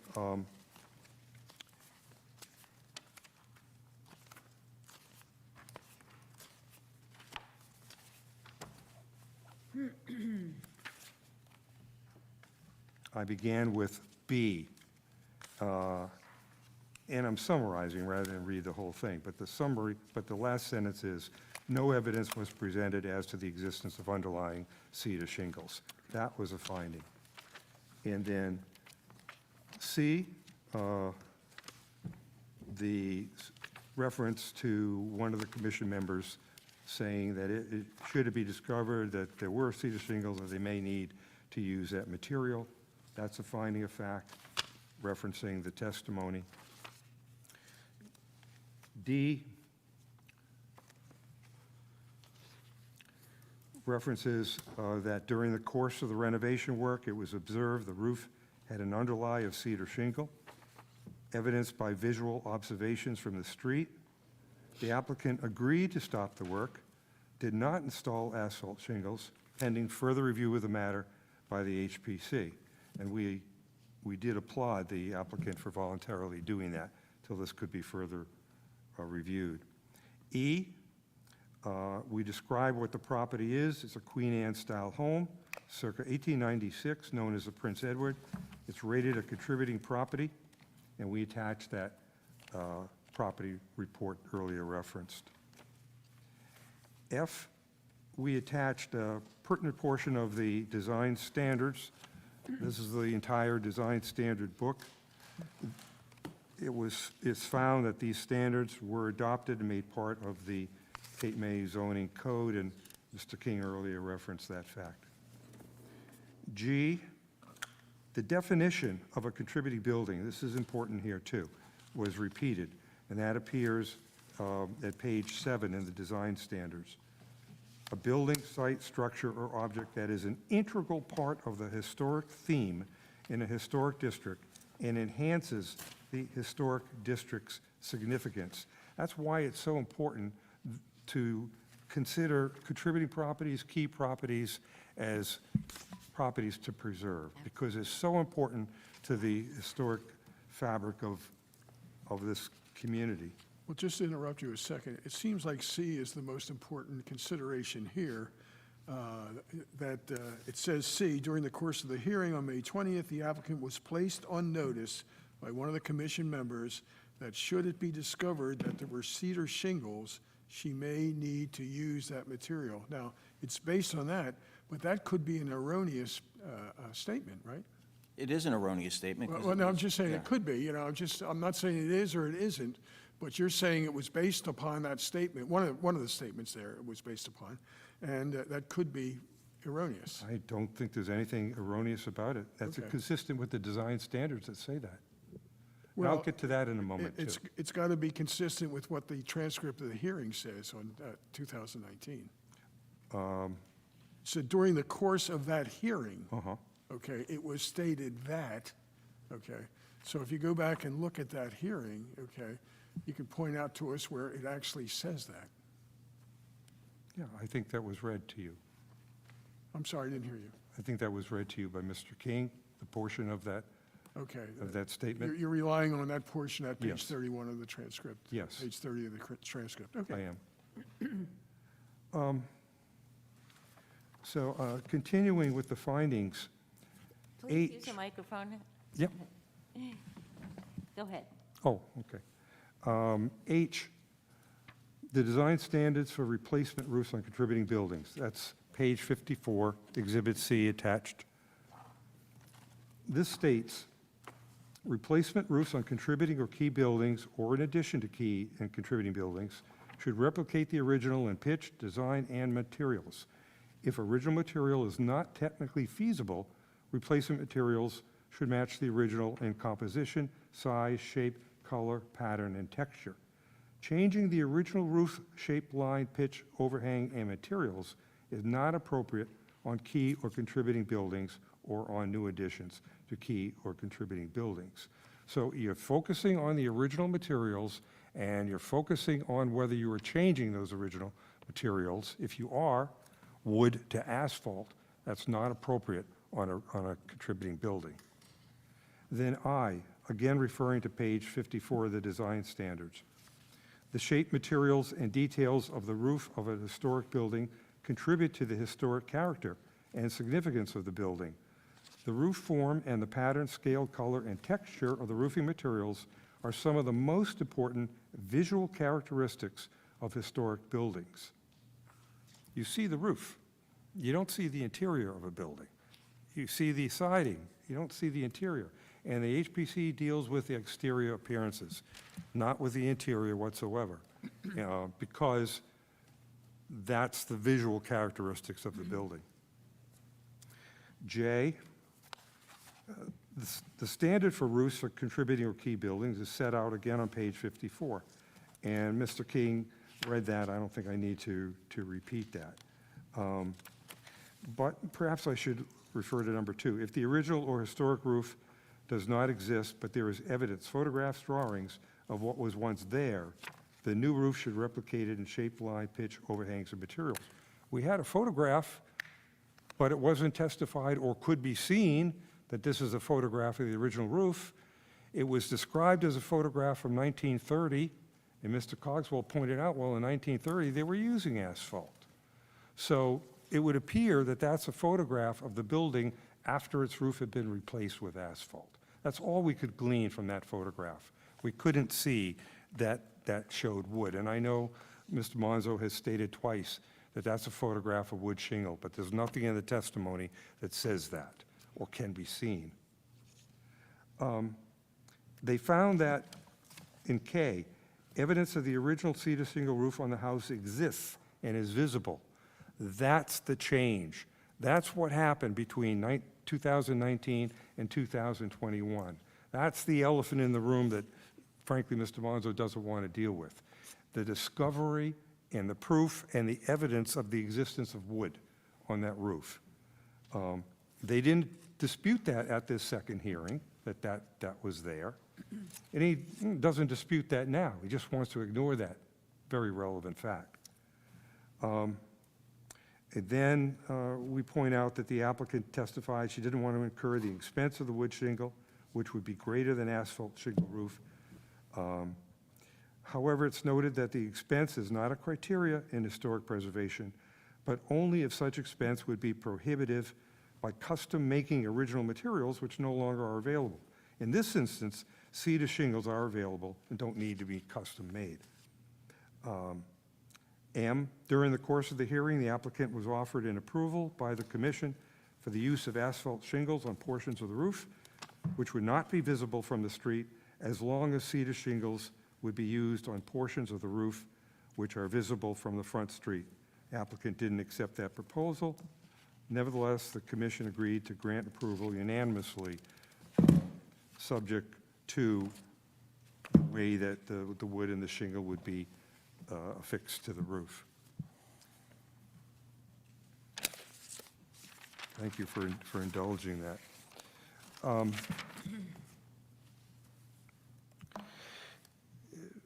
The applicant, Mr. Monzo, is making an argument that the HPC should have conditioned their approval, the original approval, with the use of a wood, with the use of wood.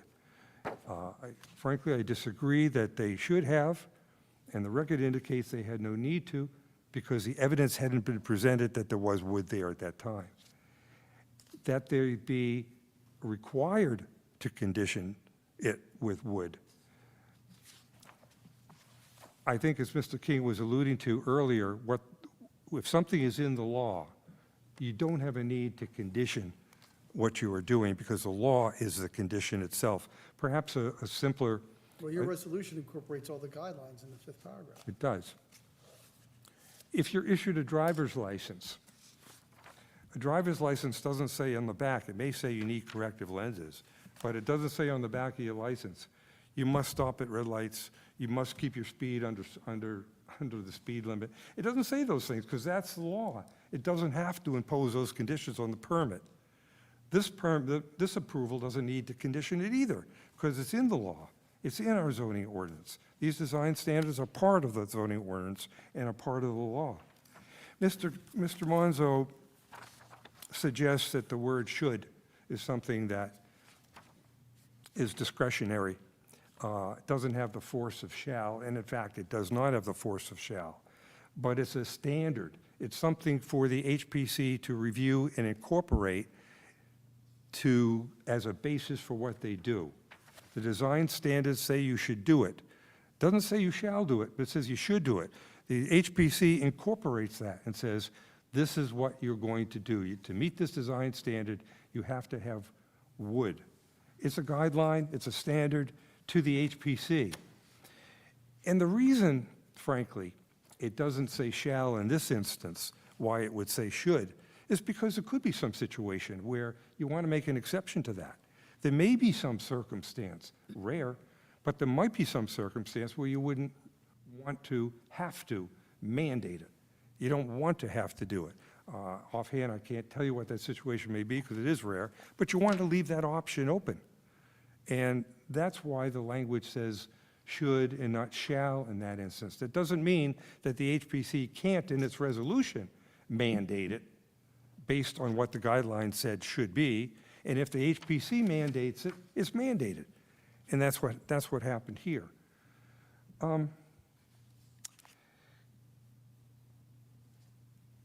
There was a mistake. There was a mistake of fact at the initial hearing, and it was an honest mistake.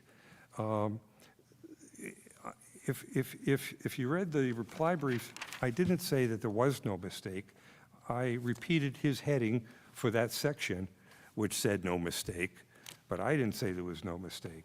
There was a mistake here, and the mistake was in not fraud, not misrepresentation. The mistake was there was wood underneath the asphalt. That's what the mistake was. But based on the evidence or lack of evidence of that at that hearing, a decision was made. But what would they have done in other cases? I mean, to me, it seems shoddy. It seems, you know, there's a quote here. I have to find the right place here. Oh, it's at the end, yeah.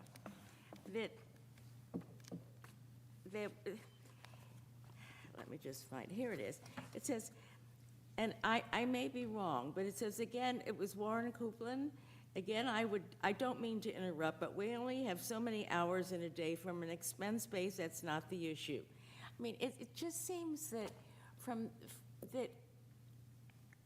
what did they do in the past? And that at some point, they really lost it. And there was a shoddy investigation.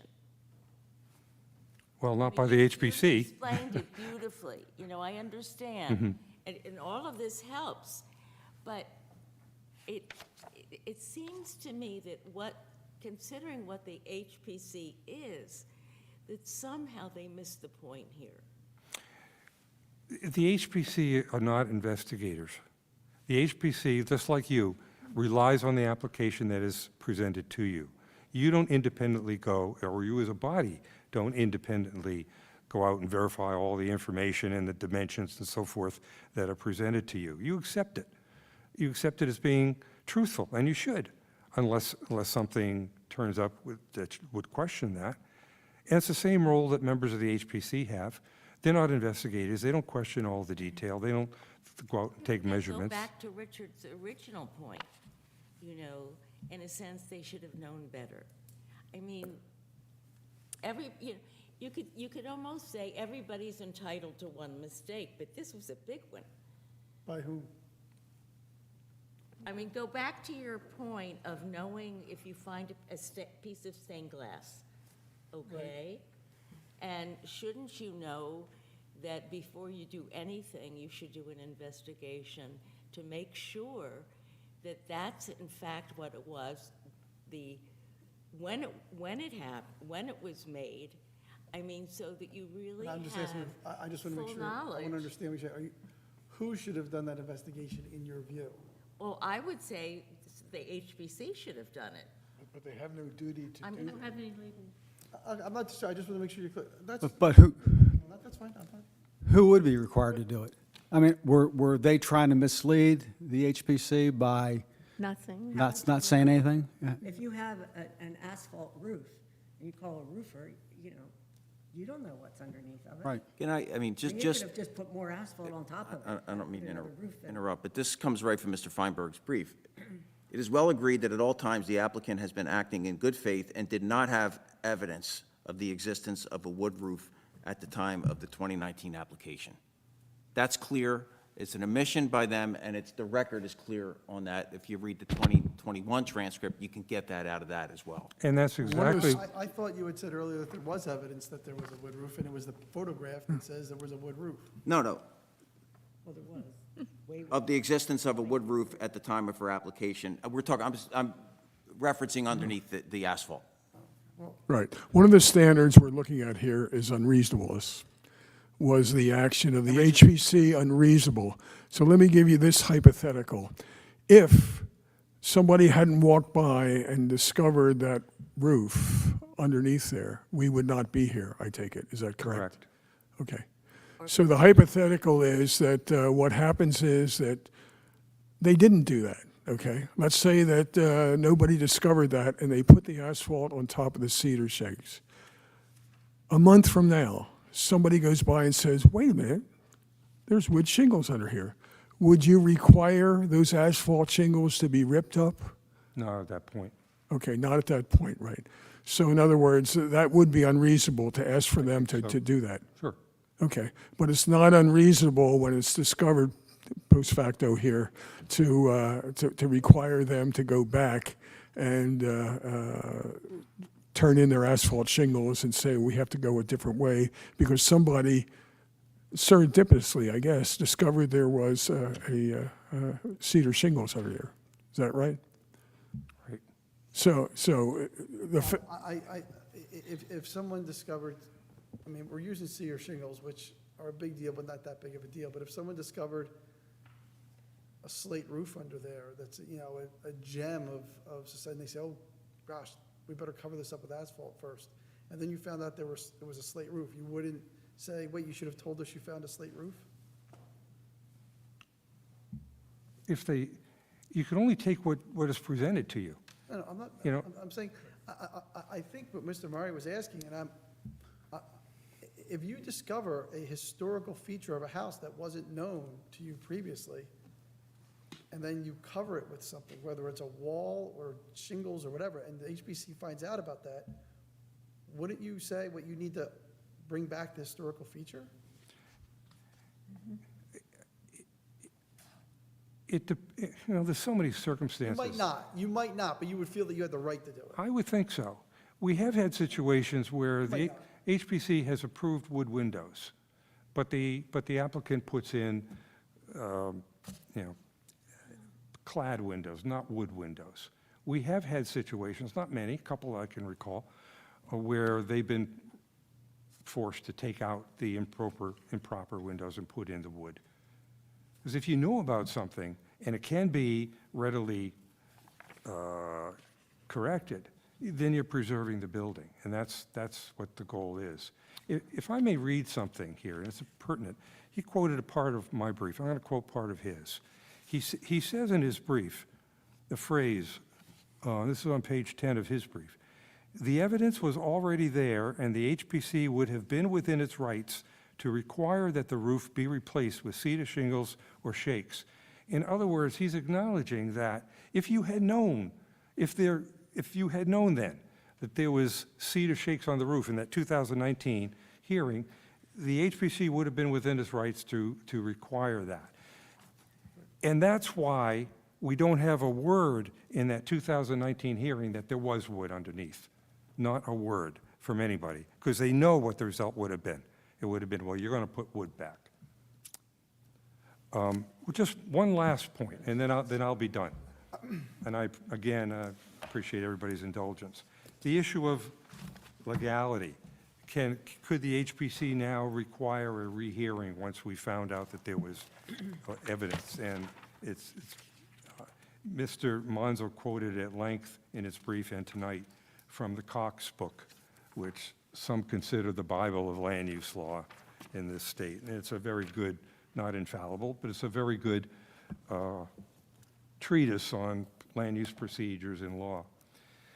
In the very section that Mr. Monzo quoted in his brief, the very section, there's a case cited, which didn't show up in his brief. And that case is Gregory versus Borough of Avalon. It's even our county. For the lawyers here, 391 NJ Super 181 at pages 191 to 193. It's a 2007 appellate division case coming out of our county. The holding of that case says, requiring a hearing in light of newly discovered evidence pertaining to the validity and truth of certain submissions on the first hearing is appropriate. Okay, That's what the case says. We're not talking, there's no discussion it's whatsoever that there was any bad faith here, right? No, not bad faith, but validity. Well, I was going to say, you highlighted the word validity. Yes. So we're looking at equitable principles here, right? Reliance upon something that had been done to continue on, as opposed to legal, right? It's an estoppel case. Yeah. That's what I view it as, an estoppel case. It's whether or not the things that happened at the first hearing stops the HPC from dealing with the cedar shingles. It's whether what happened at the first hearing, whatever the record shows happened, whether that is an estoppel that prevents the HPC from then taking action later about wood shingles when they're found, okay? To me, that's what this is. It's an estoppel case. You know, and the law of estoppel, you know, it requires, I don't want to take a side. That's just kind of how I do view it as more of an estoppel case. And the thing that's before the board is, should the HPC be estopped given the information that was in there? And Tony says, yes, there was enough there that they should have dealt with it then. They had enough that they could have dealt with it then, and it's unfair to do it now. And you're saying, no, there wasn't enough there. It's their job to give us enough there, and it wasn't there, so we should be able to do this later when it becomes clear that the wood's there. To me, that's the issue that the board has to decide. You know, Well, that's one of the standards, okay? The standard's contrary to law, and estoppel is a legal principle. well, So we can consider that, okay, whether or not there was basis to consider that. I don't think- Also unreasonable. respectfully, you guys don't decide estoppel issues. I'm saying it's like estoppel, but the question is, you have to do it in the framework of the appeal. So is it arbitrary, capricious, and unreasonable, Or is it contrary to law? or contrary to law? Well, yeah, but that's equity, not law. But it's okay. I spent my life dealing with that stuff. But it's okay. I just want to make sure we stay within the statutory framework, and you can view it that way. I understand it. Right. You're saying you're going to put estoppel as the contrary to law, and that's fine. But I'm going to give the board clear direction at the end on what I think they should think about, and then they're going to decide. And if I'm wrong, Judge Lee now will tell me if I'm wrong. I So just want to comment on it.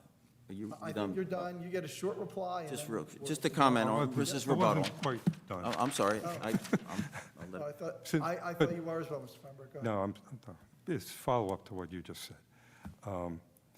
As you indicated at the very beginning of this hearing, who had the obligation, who was in the better position to know the facts here? Clearly, it's the applicant. They presented the case, they had their architect, they didn't say word one about there being wood underneath the asphalt. They had the obligation to present that to the HPC, not the other way around. That would be shifting responsibility.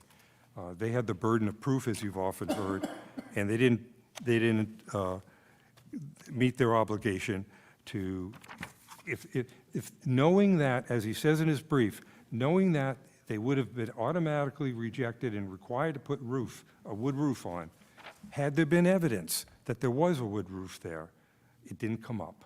It wasn't said. So based on the standards, the definitions, and the newly discovered evidence, I would suggest that the decision and the compromise, the good faith decision of the HPC in the second hearing, should be affirmed. So they have Now- an obligation to determine whether or not there were cedar shingles under the asphalt. Is that your position? They had an obligation, if there, yes. Okay. Yeah. I have a question for you. Are you saying the applicant deliberately misled the commission? I'm not saying that. No, there's no Well, indication But you of are that. saying that they had the responsibility to tell the commission that there was shake shingles underneath, and they didn't do that. So what you're saying, at least from what I understand, what you're saying is they really didn't tell the truth at the hearing. I'm not suggesting that. Well, what are you? I can't say that, because I don't know what the mindset is. All I know is what the record shows, there was no evidence presented of there being wood there. And you wouldn't agree that maybe they didn't have any knowledge of shingles being underneath the asphalt? I don't know what the reason, I don't know why they took that position. I mean, the suggestion is from Mr. Monzo's brief that had they would have been told to put wood right then and there, perhaps that was why it didn't come up. I don't know. But I know that it didn't. And the record was there was no evidence of wood under there, so the HPC appropriately approved their application until they found that there was wood under there. Well, let me ask you another question. Let's assume in the historic district that there's asphalt shingles on a contributing structure now, and they have to replace them because they're over 20 or 30 years old. And it's somewhere along the line, it comes out that there may have been at some point shake shingles on that roof, which I think I agree with my colleague over there, that a lot of the facilities, structures had those. Are you saying that then they would be required to put shake shingles back on rather than the asphalt that were on for 25 or 30 years? That's exactly what happened. They did discover that there was wood shingles underneath. No, they discovered there were wood shingles underneath, but Yeah. let's presume that there were wood shingles on a structure, and sometime along the way that the wood shingles were taken off because they were deteriorated and they put asphalt on, and it's a contributing structure, and the asphalt shingles had to be replaced. But originally, when the building was built, there were shake shingles on it. Are you saying that the commission then, when they had to put new asphalt shingles on, would say, no, you can't, you've got to go back to the original construction? I'm not sure I understood you. All he's saying is this. Pretend someone comes in, they have a shingle roof, a regular shingle, of asphalt, fiberglass, and they need to replace it. And someone has a photograph, clear as day, of there being cedar shingles on that in 1922, okay? Would you require them to put cedar shingles to Yes. replace that? Yes. Even if there were no cedar left on it anywhere anymore, but you could do that under that, Yes, you should. that's given an example. That's one of the examples of proof of evidence that there was wood underneath, a photograph. I'll give you an easy one. Right. Okay. They could, and it says they should, but they may find reasons that they don't. So if there's a photograph that it was once there, even if they don't find it there, they can do it. They may not. It depends, I guess, where it is and everything. So you're saying a neighbor could come up, you have a asbestos shingle roof on your house, you rip it off, you want it ripped off, you're going to put fiberglass back on. But someone comes up that has a photograph from 1930 that showed your house had cedar shingles on it, you would have to go back and put those cedar shingles back on? You would have to go to the HPC, and then they would apply. Even though you're just re-roofing? Wait, hold on, I'm going to answer your question. You'd have to go to the HPC, and then they would apply their guideline. And they would decide if it will or to do it or to not do it on all the factors that go into it. So, but if it's surrounded by a bunch of old cedar shake that's still there, they may say, you know what, put it in the front, don't put it in the back. So that's their job, that's what they do. Let me make this clear, in case there's any misunderstanding about this. I'm not sure that there is, but I want to make sure that there isn't. The HPC doesn't go around and look for situations like that. Nobody does. This only comes up when there's an application to make a change to the exterior of the house. That's the point where you can look at all these things and make sure that if you're going to make a change, you're going to do it in accordance with the design standards to preserve the integrity of your house. And that only applies to the contributing key properties, not to houses that aren't rated. There may be houses that aren't rated that did have wood shingles, but they've been so mishmashed over the years that you've lost your historic integrity. They wouldn't require that roof to go back to wood. Okay. All right, can we let Mr. Monzo do his brief reply? What's that? Can we let Mr. Monzo go now and do his Yes. rebuttals? Because we were I'm going done. Thank you. Just to make it clear, there's no evidence and nobody's insinuating that the applicant misled the commission, made any misstatements, acted in good faith at all times, and did not know whether there was cedar underneath the asphalt. That's clear. I think the record's clear. Mr. Feinberg admits that. The question is whether they knew that at some point there was wood. Mr. Feinberg made an interesting comment when he said the training and the expertise that's required for an HPC member. That training is pretty intense, and that's why people from out of town sometimes are brought in as a member to make sure you have qualified people. It's hard for me to grasp the concept that the commission members did not know that a house built in the 1800s did not originally have a wood roof. Asphalt was not invented until the 1900s. That's a fact.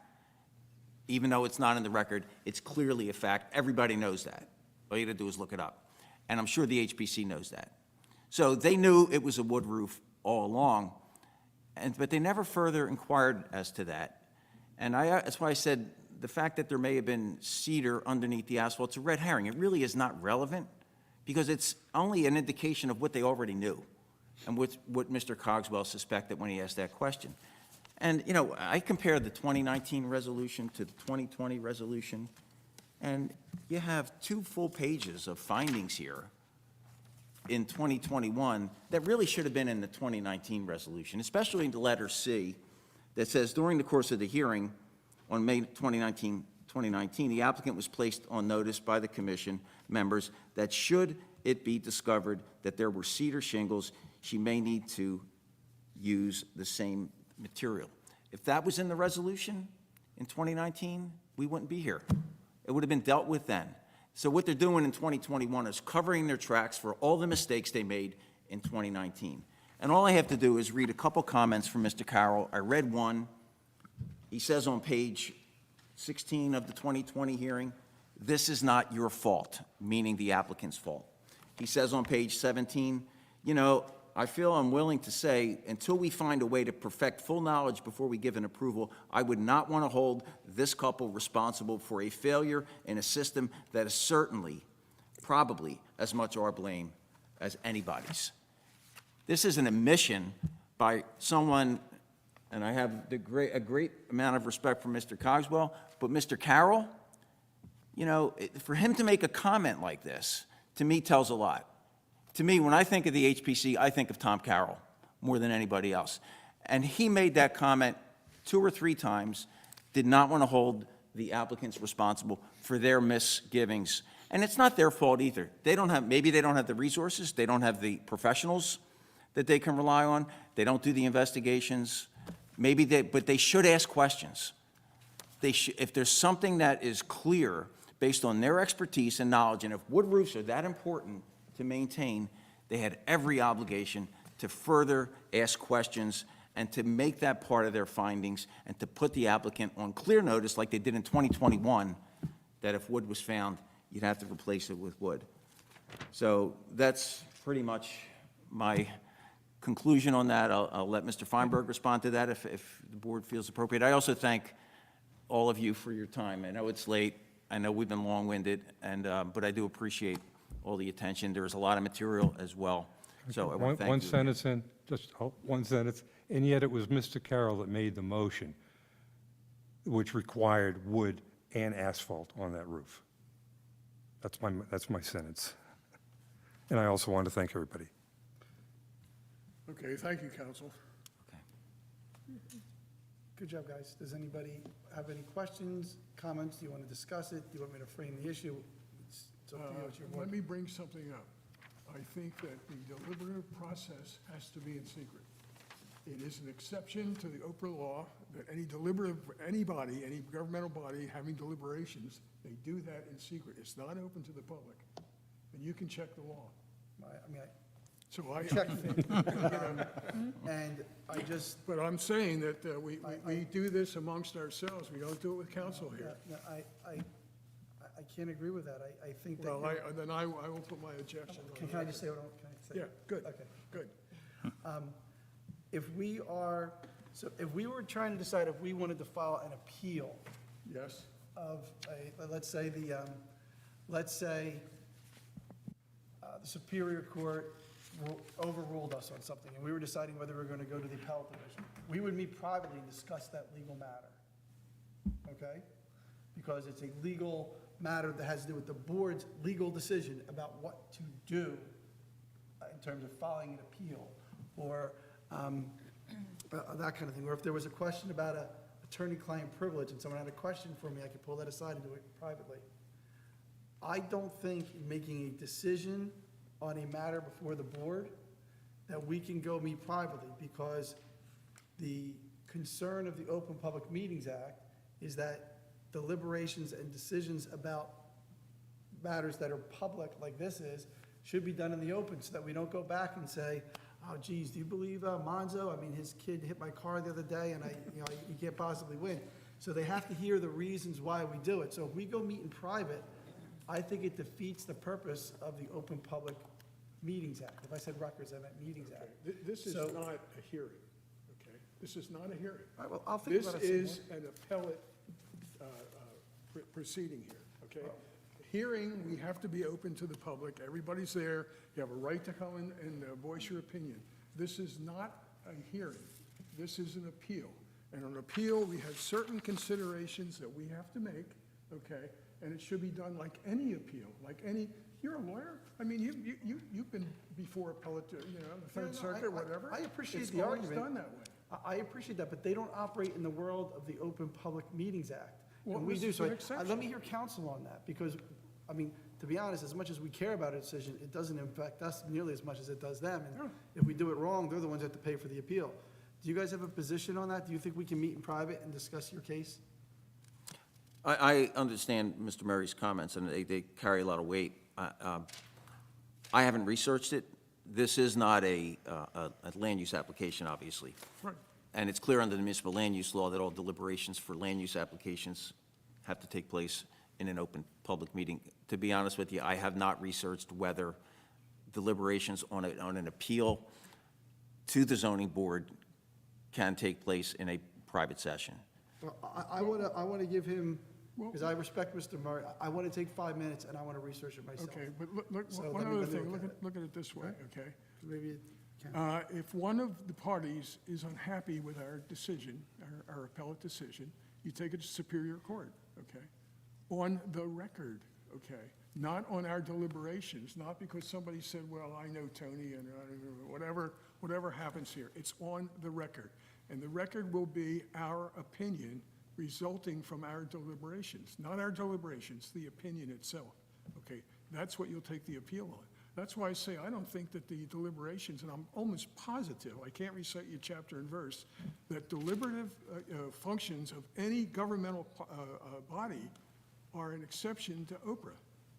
Because you see it all the time here in Let me city look at it. council. I was on city council. You were the lawyer for there. When we were deliberating about labor issues or stuff like that, deliberating about things, we met by ourselves up there. It was not a public. This is not I think Rich is not looking at it from a position of the Open Public Meetings Act. He's looking at it under the municipal land use law. Well, it's both. Because I think the Open Public Meetings Act is a different body of law that allows for closed session discussions if you fit into any of the exceptions that are listed. All right, let me just take a minute, okay? I want to, let me look into it. Let me, just give me a few minutes, okay? Because I don't want to just blow off your position, because it does make sense to me, and I respect you, so I want to take a minute. I've just never I've never had a zoning or planning board meet privately to talk about something before it. Only time I've done that is when we're deciding whether to file an appeal of something. So I want to take a minute. Do you folks object to leaving while he deliberates? If you don't, then the whole Well, thing is no, moot. no, no, hold on, let me just, I don't object to, it. If you want to take a 5-minute break, I don't object to that. No, me either. Take a nap. She wants her clips back. Are we taking a 5-minute break? do we, Chair? Just looking for. Okay, thank you. Stretch. Yeah. Thanks, Bob. I didn't mean that. Boy, this is. Yeah, let's just.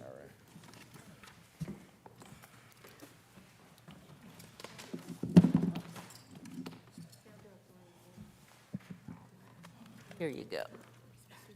Oh, sorry, thanks.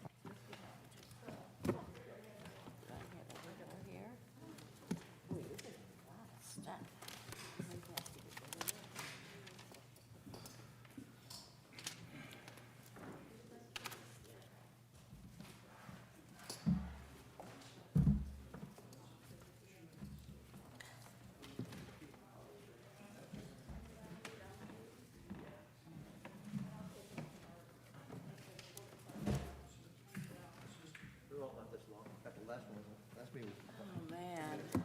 Is that right? I picked a good day to start. Yeah. A lot of good experience. Go home for a glass of wine last time. Can I take these?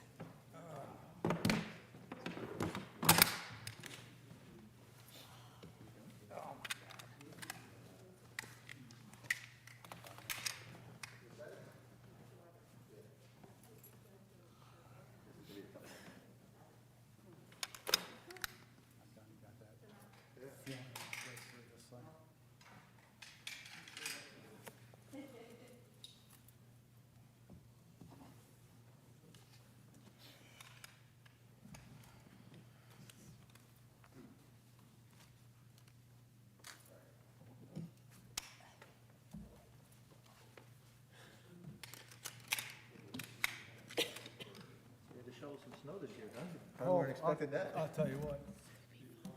Man, my back. That was the most snow we've had in years. Twice, yeah. Two big ones. First year we got year round. 10, 12 years.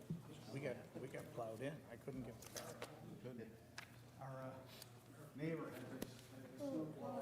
Thank God for him. My driving. Yeah,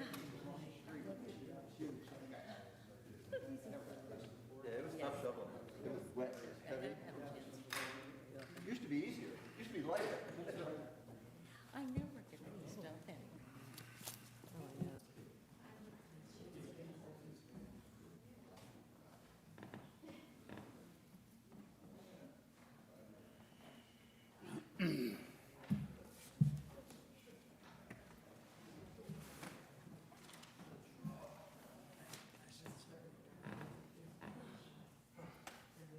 Fun, fun, fun.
I'm gonna give my, I had a whole 5 minutes to consider this, and I'm gonna give you my best answer. Okay, there are two sources of information for this. The question is whether we can meet privately as a board to discuss the matter before us after the matter is started. And the two statutes that are relevant are the Municipal Land Use Law and the Open Public Meetings Act. The Open Public Meetings Act has certain exceptions. None of those exceptions would apply here. They have to do with employment matters, matters where federal law permits you to do it, privacy issues concerning the people you're discussing, collective bargaining agreements, that kind of stuff.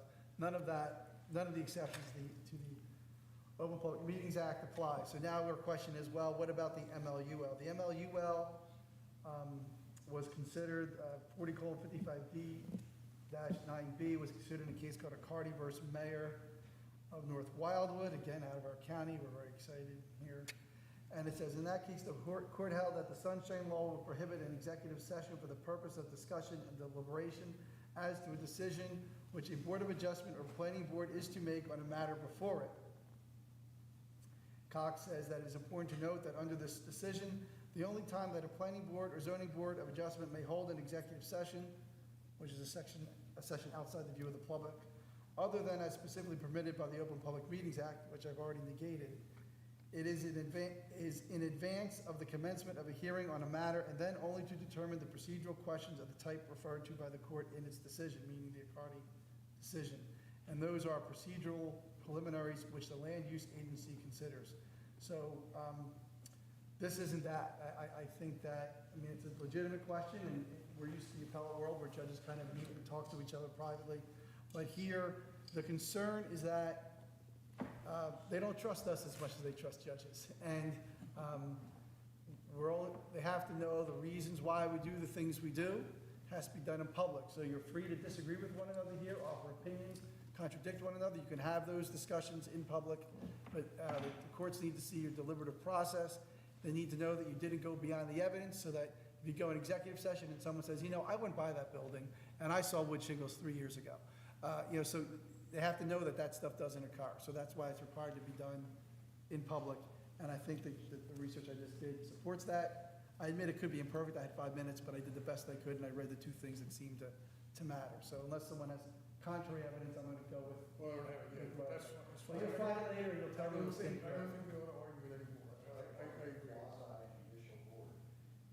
Yeah, so I'm willing to be stand corrected, but I don't have that. Because it's getting late, and I agree with that. So you want to start the deliberations? Can we turn the mics on, please? Thank you. Rich, turn your mic on.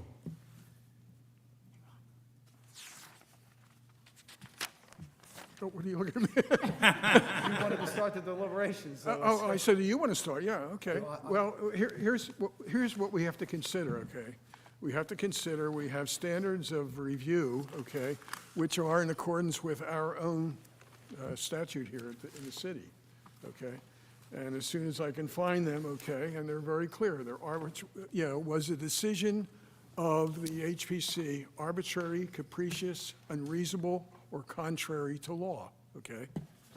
Arbitrary, capricious, unreasonable, or contrary to law. Arbitrary, at least to me, means that you just did something because you wanted to do it, okay? It had nothing at all, no basis in fact, no basis in anything. You decided, I want to make this decision, and I'm going to make it, okay?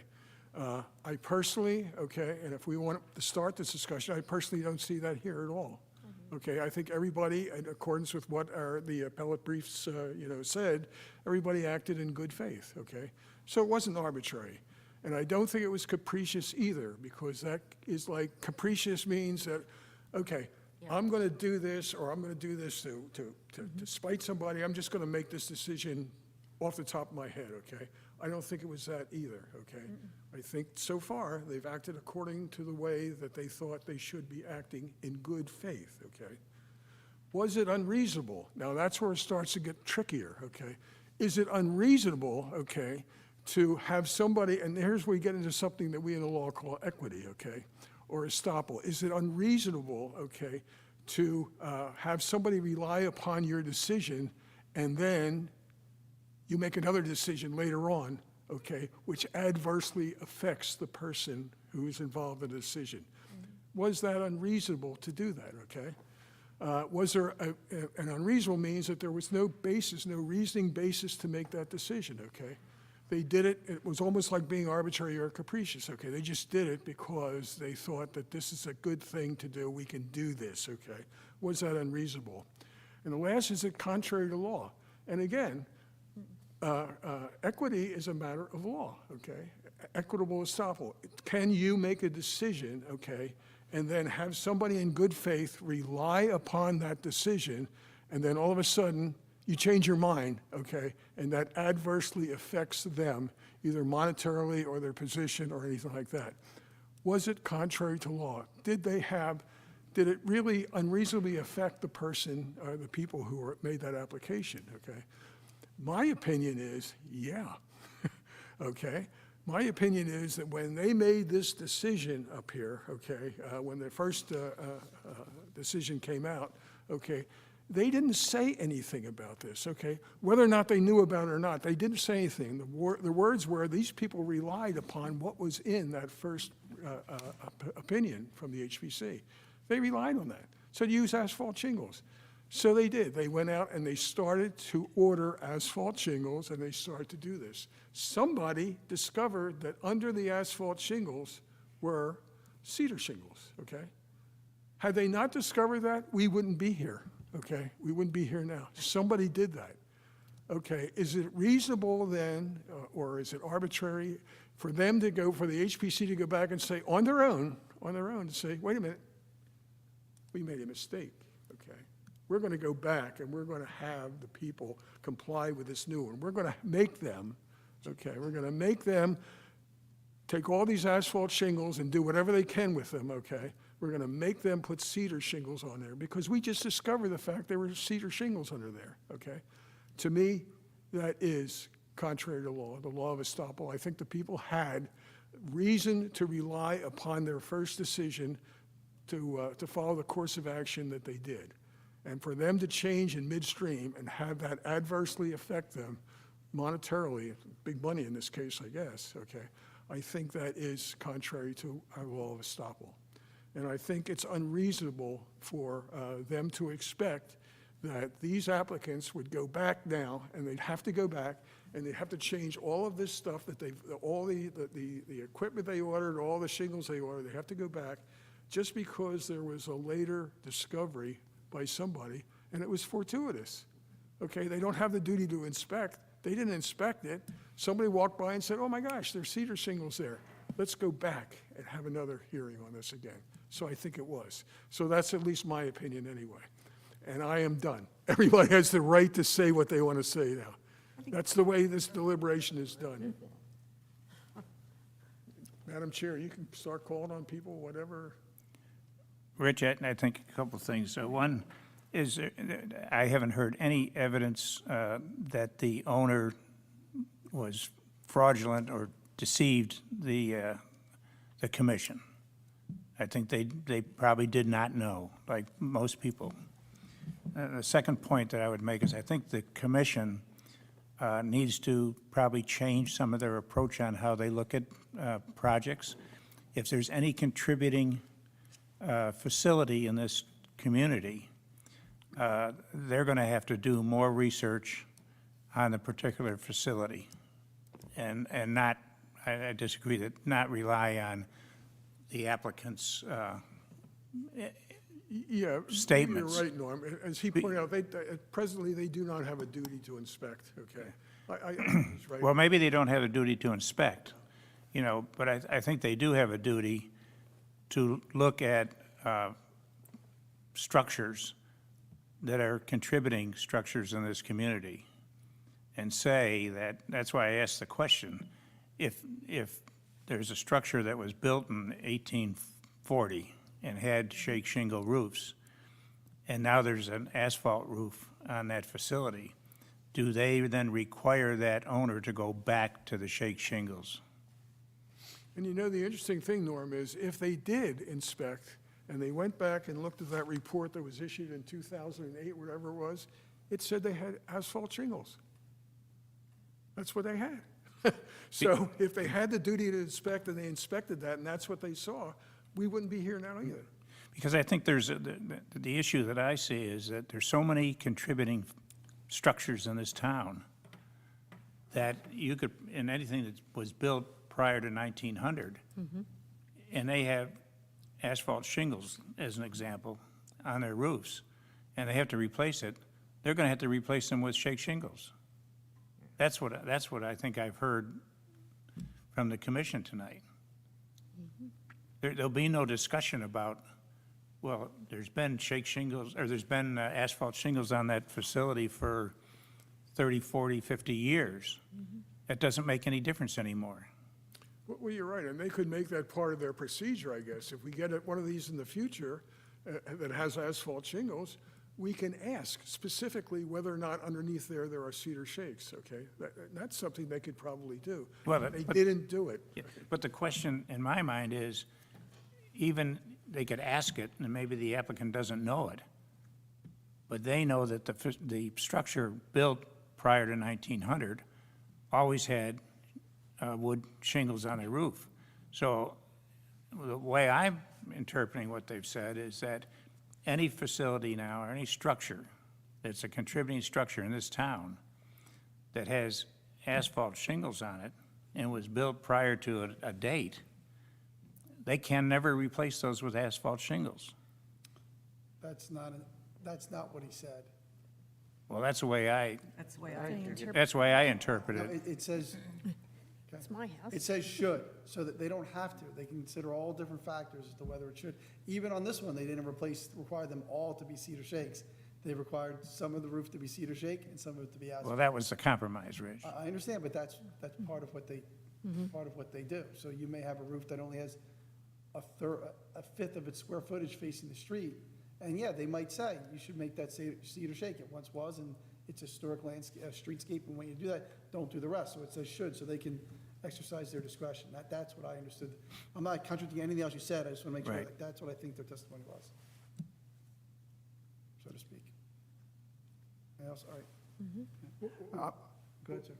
Now, how does this work? I mean, in normal appellate proceedings, okay, the judges will get there, okay, whether it's 3 judges or the Supreme Court of the United States, they'll get together and they'll do what we just did, okay? They'll argue, and there'll be some people who dissent, okay? And do we allow that here for a dissenting opinion? vote? Somebody, we can take a vote. You're going to vote. Yeah, and then if somebody dissents, And the winner's going I to. just wanted to make sure Yeah, that no, you're we're gonna get to entitled that. to dissent, you know? You don't have to go along with the crowd. We're going to get to that. Okay, so I'm just going to very briefly, in 2 sentences, tell you what I think the issues are. It doesn't mean I'm right, okay? But I'm supposed to give you some guidance on the things to consider, and I'm going to tell you what I think. I haven't heard all this, what you should be considering, but you're going to make your own decision, and then I'll give you a framework to vote, and then you'll vote. I think the question is whether did the board have evidence of cedar wood shingles such that it should be bound by its first decision? So did it have evidence of wood shingles such that it should be bound by its first decision? And if it didn't have that evidence, is that the responsibility of the applicant or the board to make sure that information was before the board? To me, that's the question. Did they have that evidence before them? And if they didn't, whose responsibility was it? I take no position either way. And considering those 2 key questions, which I think are the key questions, is it your view that what the board ultimately did by having to come back before them and then saying that they need to replace the shingles that are visible from the street, was that action arbitrary, unreasonable, arbitrary, capricious, or contrary to law? All right? So that's what I think you need to think about. Did the board have evidence of the cedar wood shingle such that it should be bound by its first decision? And if it didn't have that evidence, whose responsibility was it to make sure that evidence was there so that they could have given them clear guidance the first time? And that's what I think you need to weigh. And arguments presented on both sides, great legal arguments, and you need to make the decision. So what I would, and it's not very different than anything anybody else said, just maybe I just. A finding of fact and conclusion of law, right? That's the plan. So, the motion, I believe, should be to affirm the decision. Wait, who's the appellate? You're the appellate. Okay, so the motion would be to, the relief you're seeking is what? Is to reverse the second decision Okay. and affirm the first. Okay, so what they want you to do, what the applicant wants you to do is to reverse the second decision so that they're bound by the first resolution, okay? So if you vote yes, all right, on this motion that you're going to make, it means that you are reversing the HPC's second decision. So yes means that you are reversing. That's what they're requesting. They're asking you to reverse. If you say yes, it means you reverse. So yes means you find for Mr. Monzo's position. No means you find for, I'm worried that's confusing. Is that confusing to you? Okay, so what I'm going to ask you to do is vote. Either say you agree with Mr. Monzo or you agree with Mr. Feinberg. That's the easiest way. Monzo is the handsome gentleman over there, and Feinberg is the handsome gentleman over there. So you're going to either vote Monzo or Feinberg. I'm sorry to do it that way, but I think that's the clearest way. They've heard your positions, so they're going to pick one or the other, okay? Clarity is the key. The framework doesn't matter much. Any questions? We're voting to affirm either affirm Just say Monzo. Monzo or Feinberg. You're going with Mr. Monzo's position or Mr. Feinberg's position? This handsome man Because over it's there. too confusing to do it any other way. Because affirming actually is your finding against the applicant. Well, no, So he's asking to reverse the second. he's reverse, he's affirmed, but that, no one knows what that means, that me and you. So let's just go through and say Monzo These and people Feinberg. are not, they're smart. You guys know what that is. It's, the way we're doing it is the right way. Do we have a motion for that? Who motions? Does somebody got a motion, or are we just voting? I'll make the motion, whatever it is. Okay. Mrs. Notch, Yeah, whatever it is. who seconds? Look, I'll second it, but make sure that when you vote on it, that you vote with one of these. You find for Mr. Monzo or you find against Mr. Fein, based upon your belief that it was arbitrary, capricious, unreasonable, or contrary to law. If you believe it was arbitrary, capricious, unreasonable, or contrary to law, you vote for Mr. Monzo. Yeah. If you think that the board acted reasonably and all that other stuff, then you vote for Feinberg. You understand it? Hopefully that's as simple as I can make it. You're looking at me confused. You got it? No, I'm not confused. Go. Let's vote. Let's go. Yeah, if that goes to Superior started- Court, they're going to look at that. I'm just hungry. Motion, Take a vote? No, I'm trying. Okay. someone's still like, Motion by Mrs. Notch, seconded by Mr. Murray. Ms. Hessel. This one or this one? Come on, you're hungry. Huh? Monzo. Mr. Ledwin. Monzo. Mrs. Notch. Monzo. Mr. Walsh. I'm really torn. I guess I don't want to take up anybody's you time. can but- give your reason. No, do not, you can give your reasons. Don't Okay. wait on, don't worry about time. Give your reasons. I feel that the applicant was warned by Mr. Cogswell. The statement has been read several times, but the way I read it, when he said that it was just a thought, he was talking about the siding on the house, just a thought. Earlier on, he says, you have to go back to the original. So I felt the applicant was warned of what could happen or what was going to happen. The applicant's contractor, I've put roofs on houses, the contractor is going to tell you what's under that roof. He's going to tell you if you need plywood, tar paper. The contractor had to have some kind of know what was going to be, this job was going to undertake. He just didn't climb up there and say, well, just start ripping stuff off, and I'm going to have to get one dumpster or 5 dumpsters, and it's going to cost you this much money. Having said all this, I think it's unreasonable to make them go back, waste the money that they spent on this, being that every other house on Jackson Street has asbestos shingles on it, or fiberglass shingles. So I'm going to vote for Monzo. Mr. Venuto. Monzo. Mr. Murray. I'm going to vote for Monzo because I think the issuance of the second resolution was unreasonable and contrary to law. Mrs. Hutchinson. Monzo, for the same reasons that Mr. Murray said. Okay, so as I understand the vote, they've reversed the HPC and they've reinstituted the first resolution. If anybody says it didn't turn out that way, let me know now, but that's what I think the board just voted on. Okay? Thank you. Again, thank you for your time. Well, even though Rich made it very personal, I'm not hurt. I understand. No. And I'm sorry for doing that. It's just, I know how things are. We voted to reverse or affirm, yes or no, and it would have been a disaster. I want to compliment Bob as well for his professionalism. I need a motion to adjourn. Now, Bob, your Well, a grounds for great appeal? presentation. Say it, put your mic on and say it. Motion to adjourn? So moved. So moved. Thank you. All in favor? Thank you.